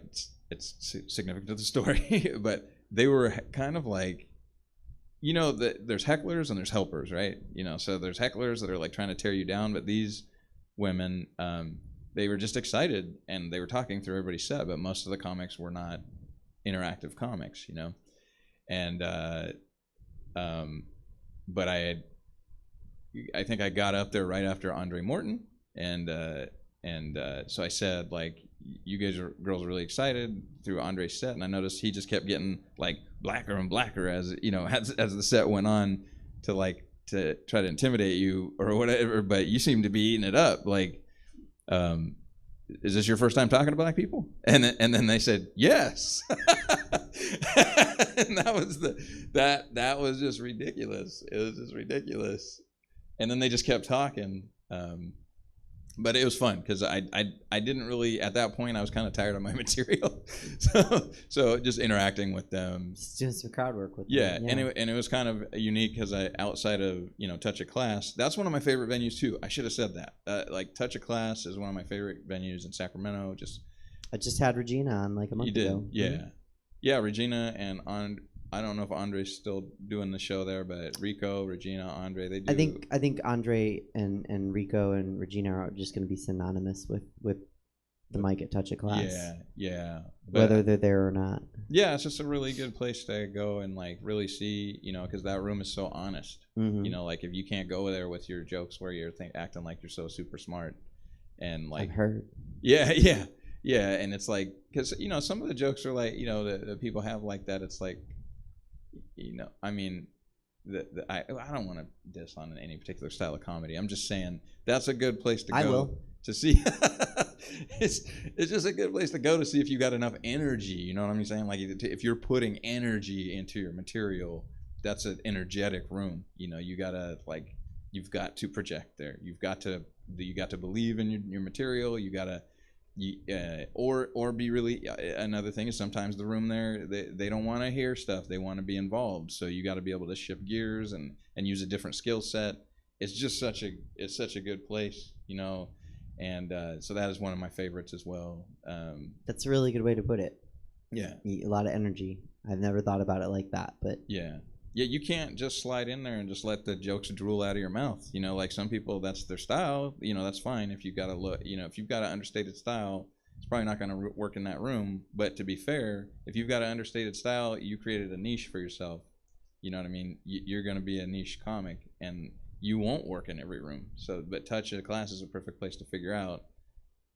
How committed I am to being in that niche. Do I want these people to laugh at those jokes? Because if I do, I need to put some juice on it. I need to. Yeah, you guys woken up? Because I'm about to do a smart joke. Like you can't just like. I don't know if I would want to say that. Like I'm gonna do a smart joke. Well, I'm just saying. I've been there. But the thing is, I've been told in certain rooms like that, don't do your smart jokes by people. By my own brothers, you know what I'm saying? People running the room. Yeah, and it's like not having confidence in the room. But the thing is, you could still do a smart joke, quote unquote, smart joke, air quote. I don't think all smart jokes are really smart jokes. They're usually trivial jokes. Like it's a joke about space or, math or something like that. And the thing is if you're doing a joke like that, you know, you need to have a good setup. That's another thing. Touch a Class will tell you your setup sucks. Because you should be able to set a joke up for any audience. You know what I mean? So if these people don't get it, you know, like, that's not their fault. You're the one on stage. You know, you're trying to get them to understand you, not the reverse. You know, so if you don't do a good setup and these people don't pick up your punchline, that's like, you know, a teacher blaming the class for failing a test that they didn't even give good, you know, they didn't even give a good instruction on, you know. So, but I love Touch a Class for that reason. Those are good practices to develop anywhere, but Touch is like a place that's they're just going to be honest, right up. I don't get that. They'll see somebody might say it, you know, like, I don't get that joke. And it's not my fault. I paid to get in here. You didn't. You know, like, you know, like, you know, and so I love that about that. And, but yeah, I'm sorry. I'm dwelling on that one question. It's okay. Yeah. Rapid fire always goes differently. Okay. Sometimes it's longer than the interview. Not this time. Probably not. I mean, if we go more than 90 minutes Yeah. with these questions, then we're gonna have to write, you know, a thank you card to Jesse for being here till Thursday. Your least favorite kids show? You're a parent. You have kids. That's hard. Yeah. Can I go with one of my favorites? Not yet. Oh, okay. Okay, so you're gonna ask that. Maybe. My least favorite kids show. What's when my kids would turn it on?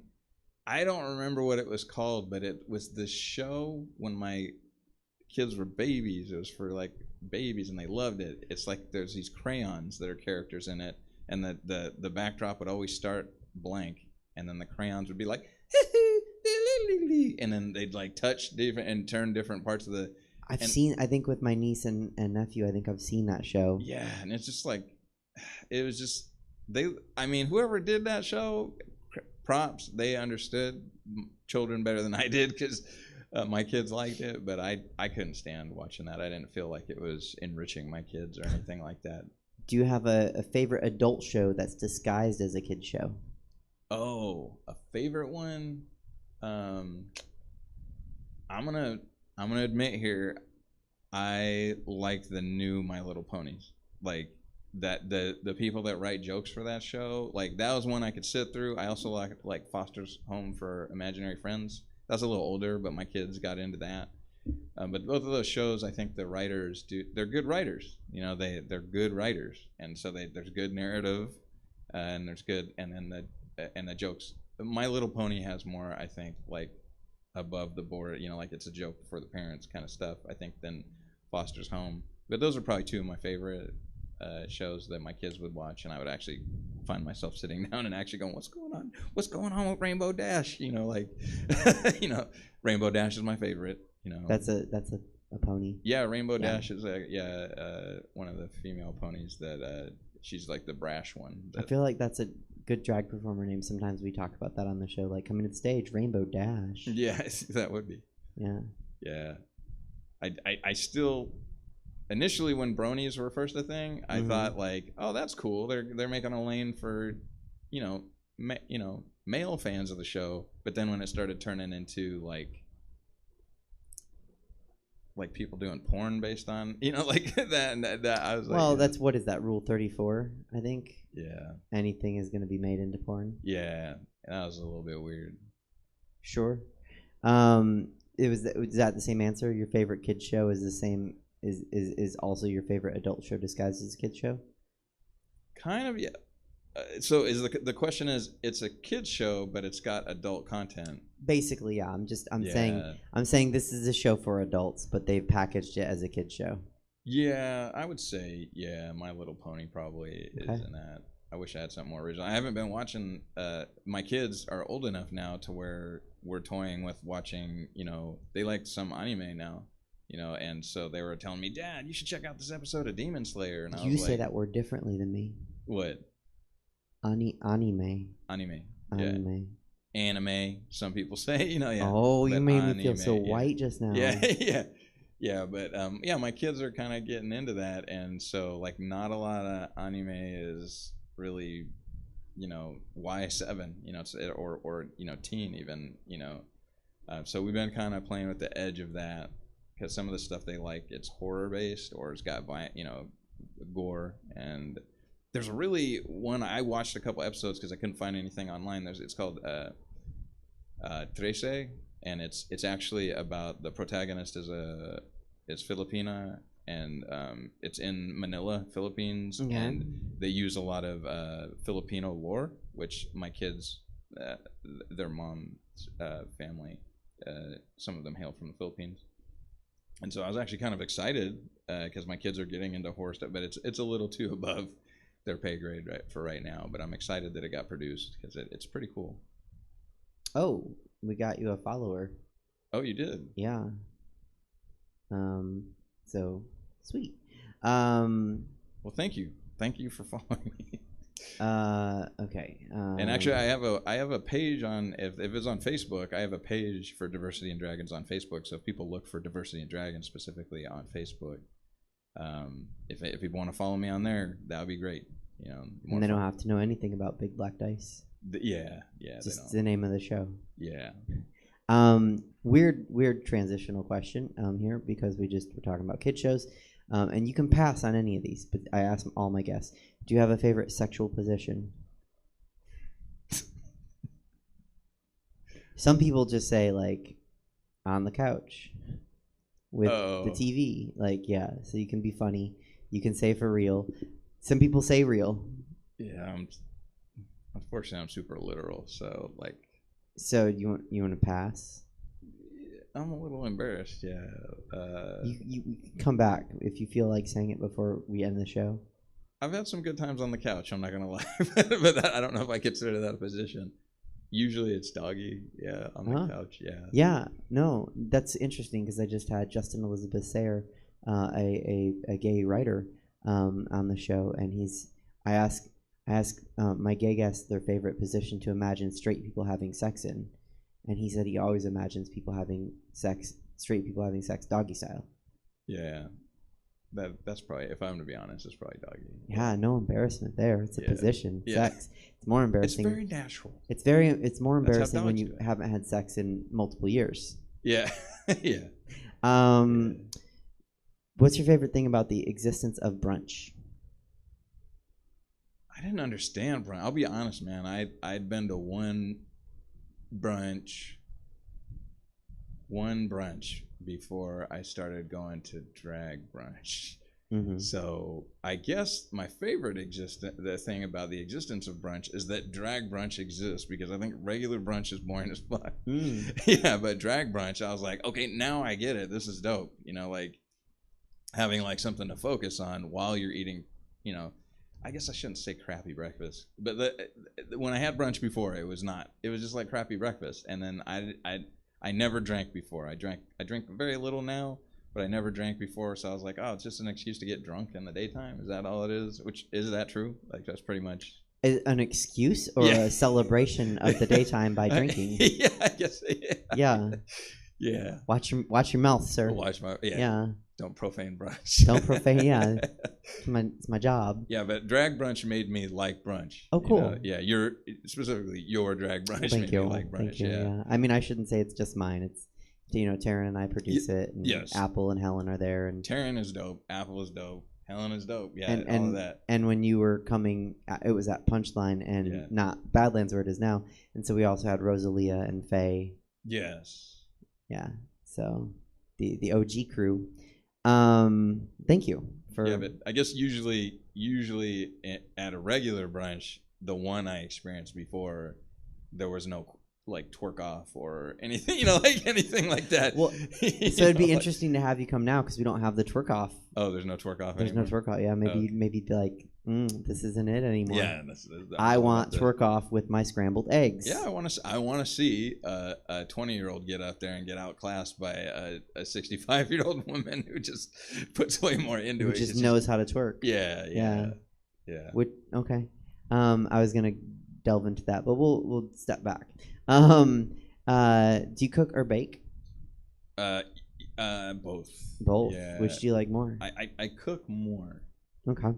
Yeah, I'll cook. I'll bake if I have to, but yeah, But you're cook, bake if you have to. yeah, Fair enough. yeah. And then like during COVID, I got more into just techniques of cooking and whatnot. Cool. Yeah, but I don't think I particularly have a dish I'm good at. But Okay.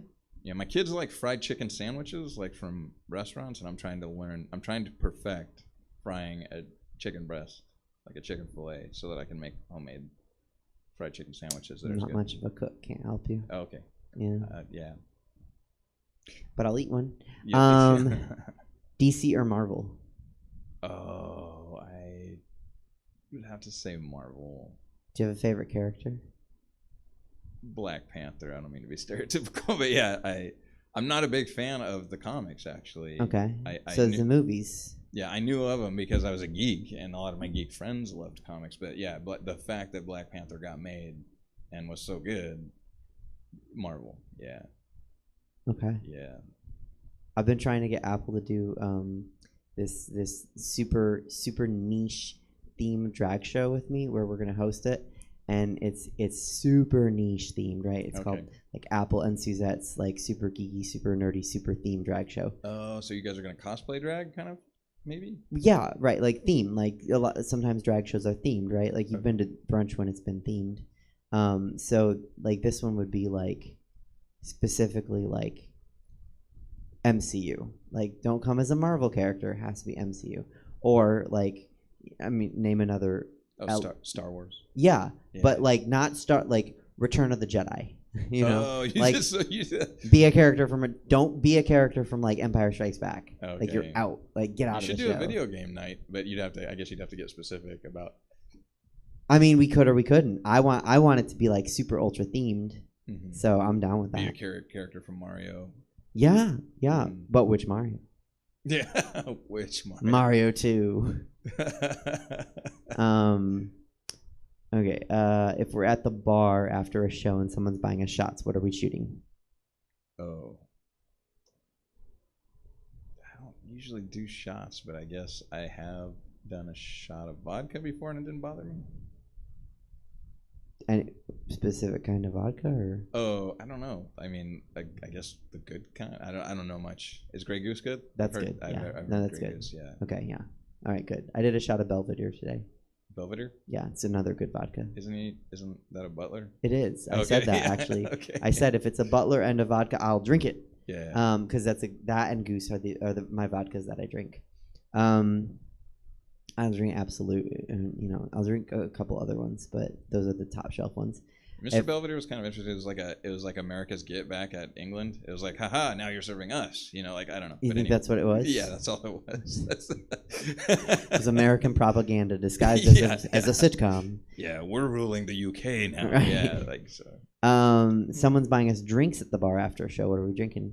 I'm probably gonna get a pastry stout. During COVID, my buddy that I was staying with he's really into drinking, and he said, "Here, try this," and it was the thing that won me over was called a Mexican hot chocolate mustache from Urban Roots, and it was basically a stout beer that tasted like Mexican hot chocolate, and I was like, I could drink this.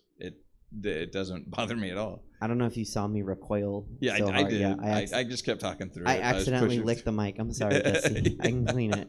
That made me recoil. Mexican. Do you like Mexican hot chocolate? Mexican hot chocolate mustache. So Mexican hot chocolate is a drink. I know. Yeah, it's like hot chocolate with cinnamon in it.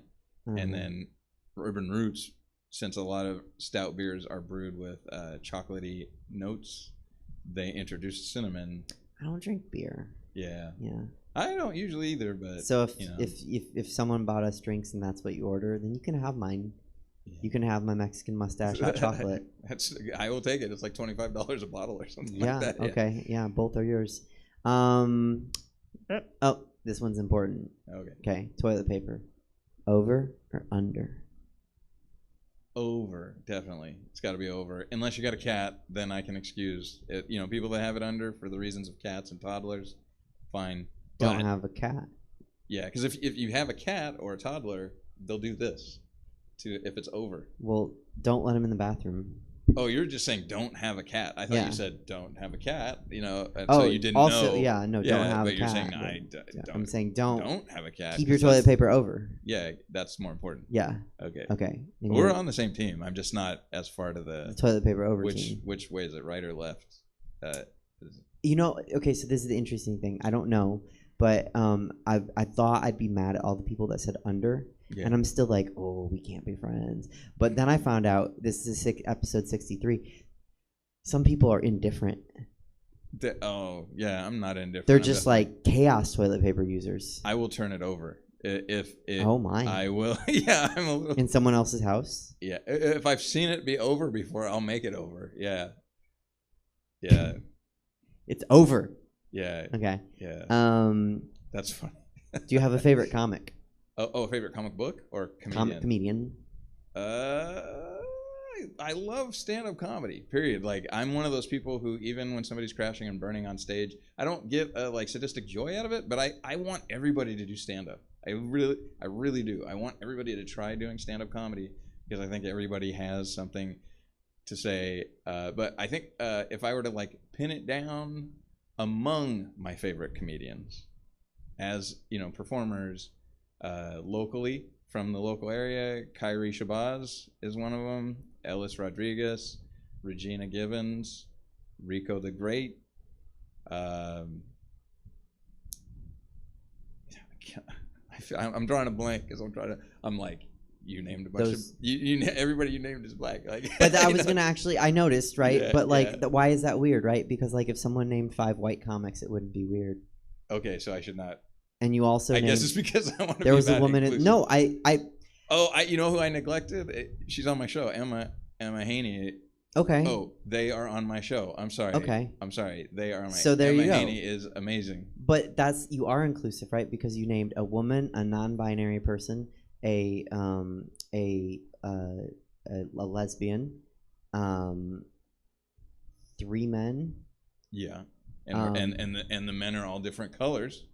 They all are classified as white. I mean blacks.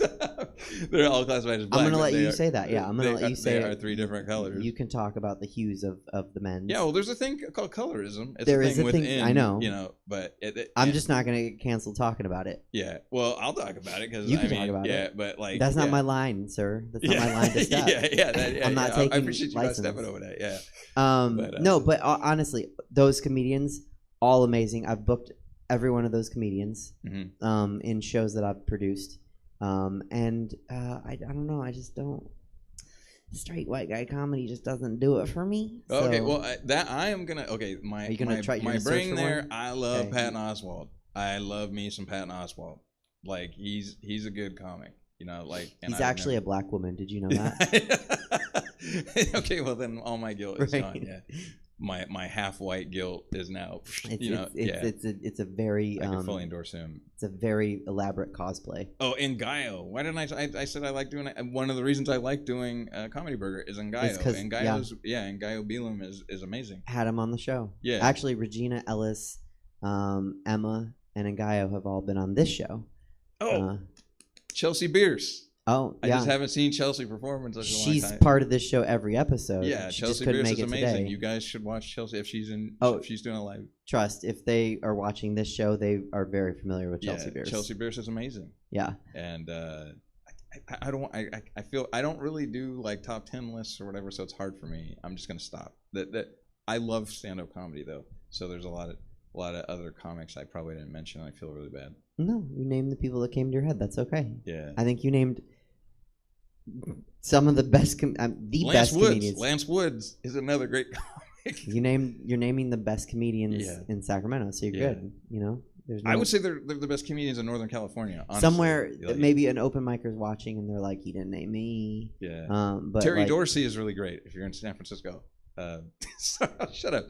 Whiteout. Dang it. There's a lot. who's also black. Yeah. Yeah. Tristan Johnson. Yeah, it's very funny. Now you're just naming comics. No. So- Tristan so Johnson your is also black. Like, I can't. Oh man. I mean, it's funnier if I ask you to name white comics you like. Jason Bargert appears to be white. Uh-huh. He looks white. If you look at him, he looks white.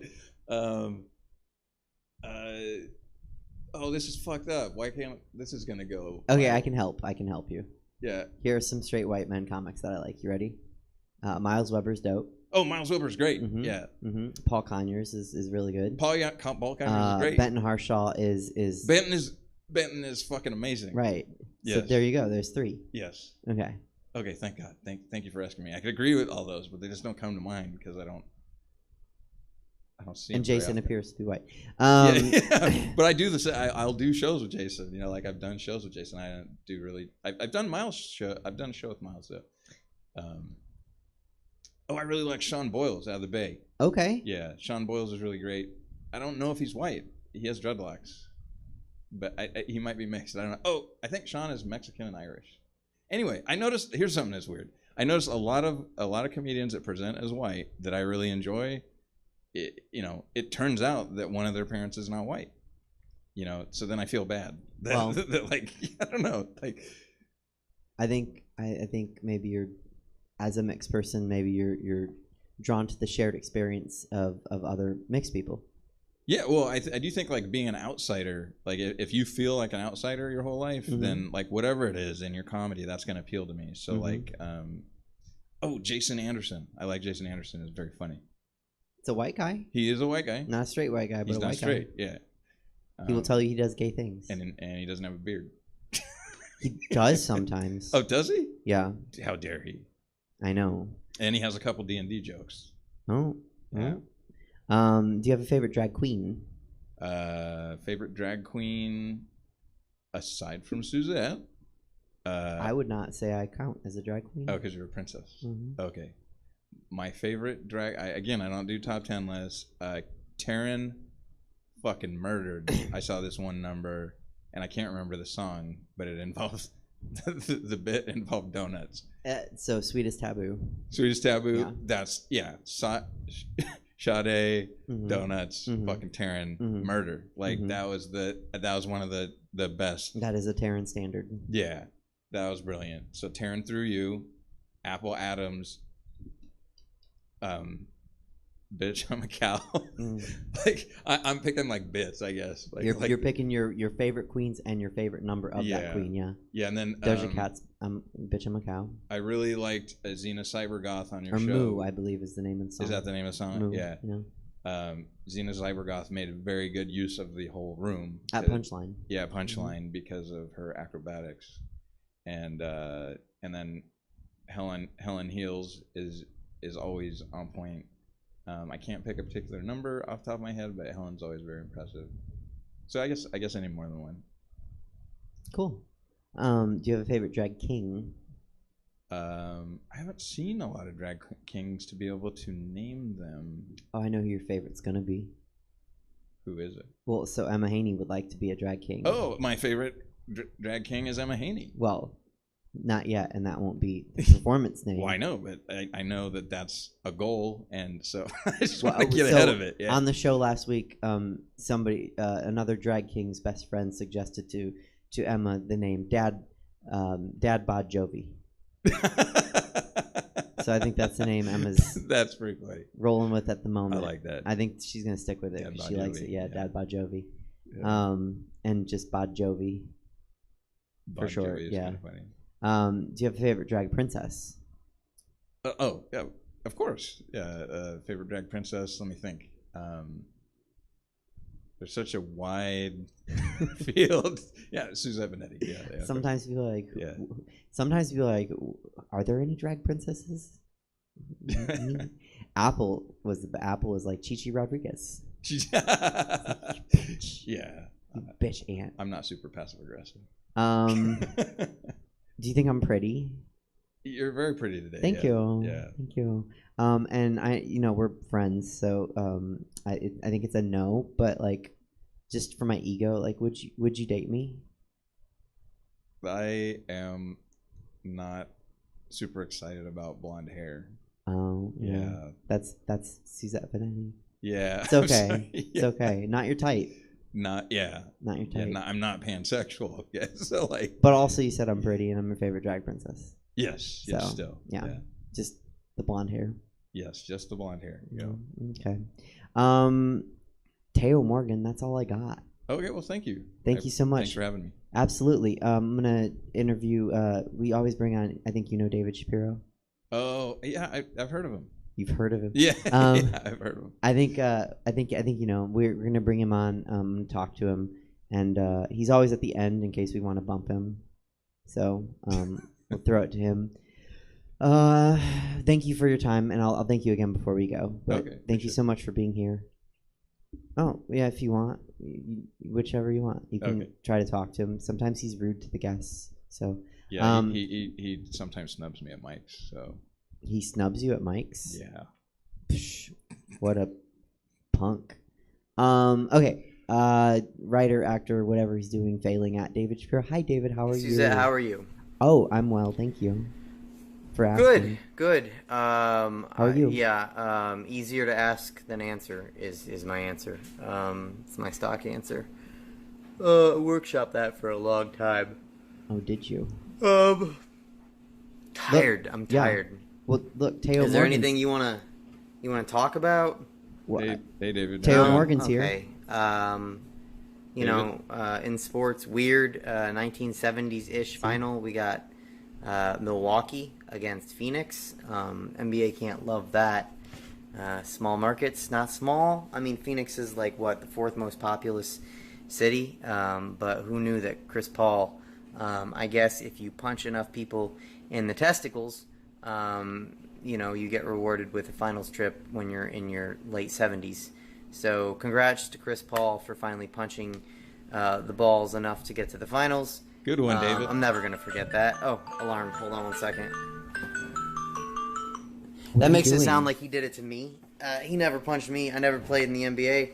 But I've seen him do it a lot. That's like his move. Like Chris Paul is Chris Paul, the ball puncher, right? Like dirty player.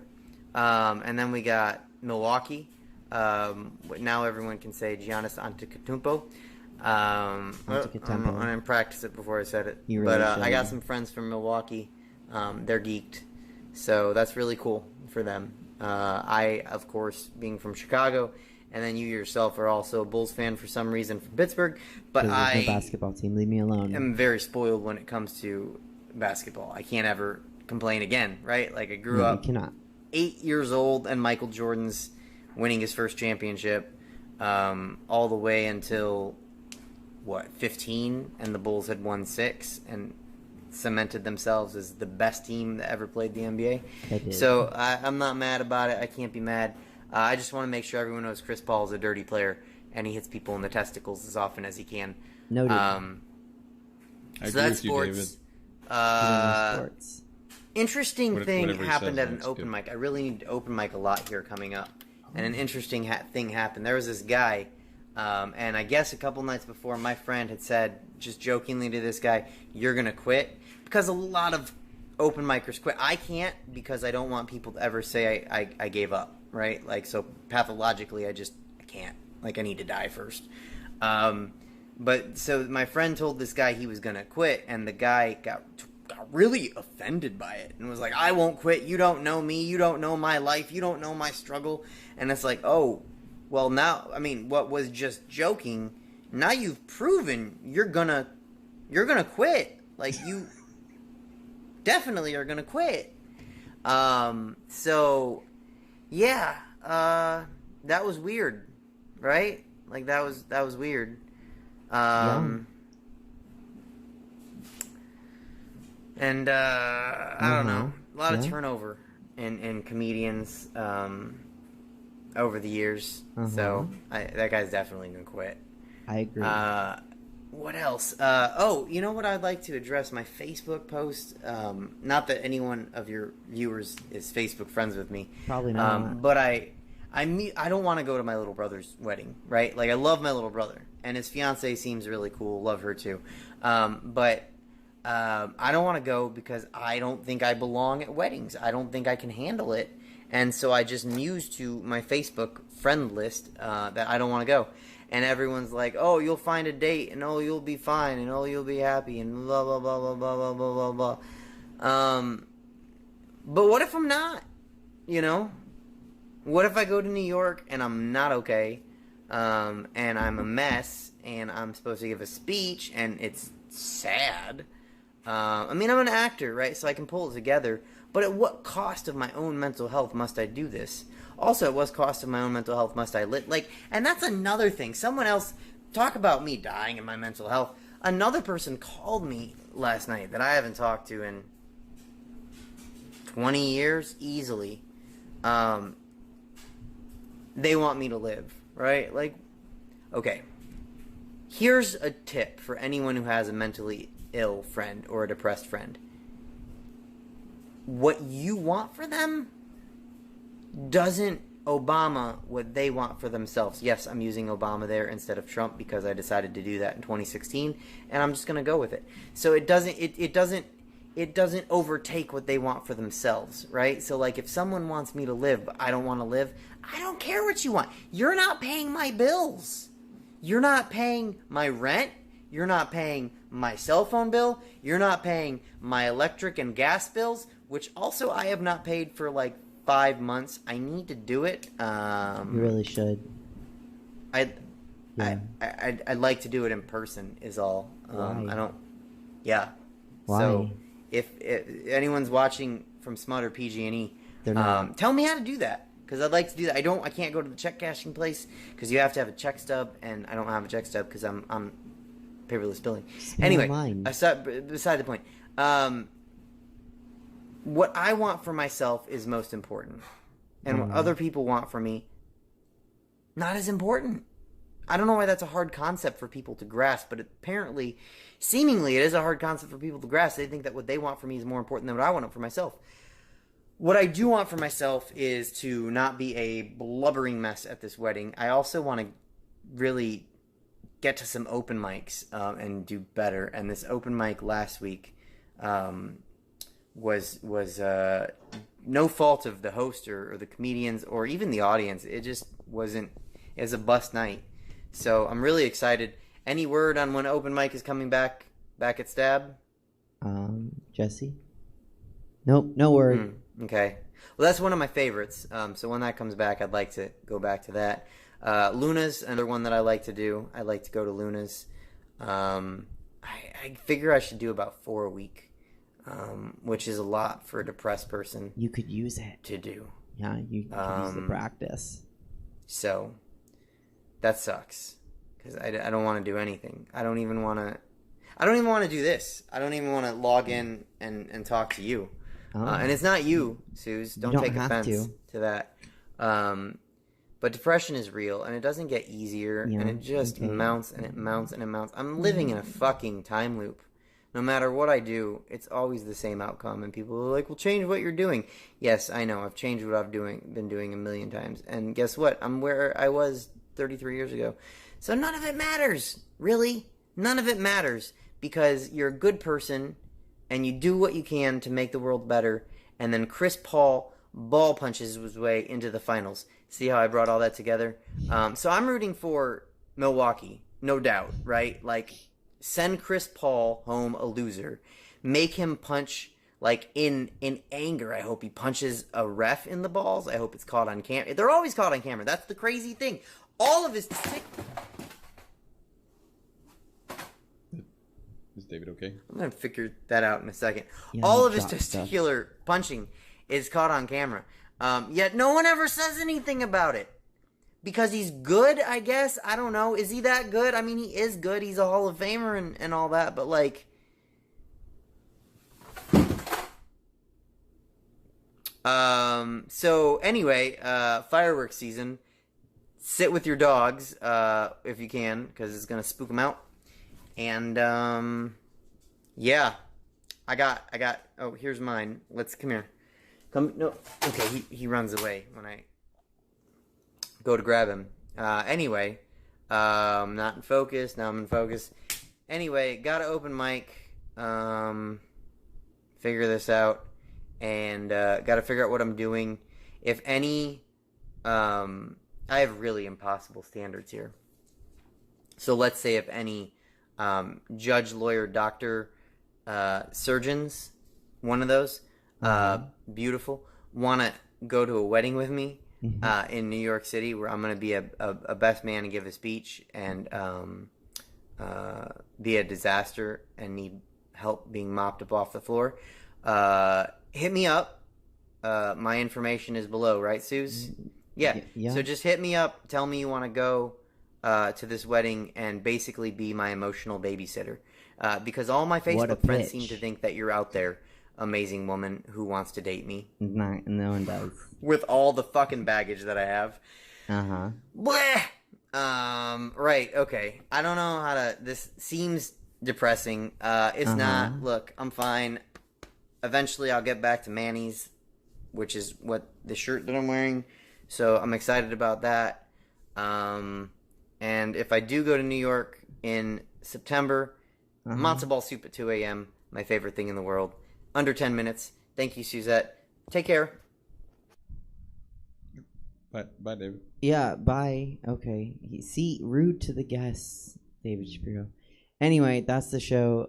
Thank you, Teo Morgan, for being here, pitching, pinch hitting and coming in short notice. Appreciate it. Yeah, thank you. And talking about your show. I hope some people come out to it. It's a great show. Thank you to Jesse. Thank you to Stab. I guess thank you to David Shapiro. Chelsea will be back next week, and we'll have a guest. And I'll see you then, 503 on the 11th of July. Have a good week.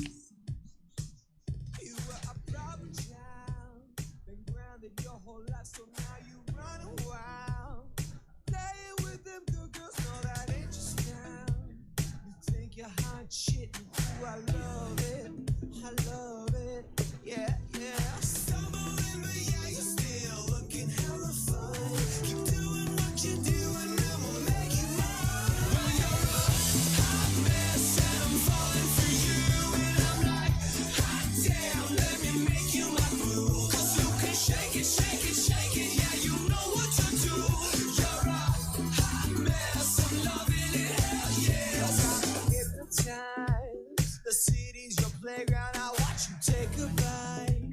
At 5 a.m. roaming the streets, drunk all night. You think you're hot shit, and ooh, I love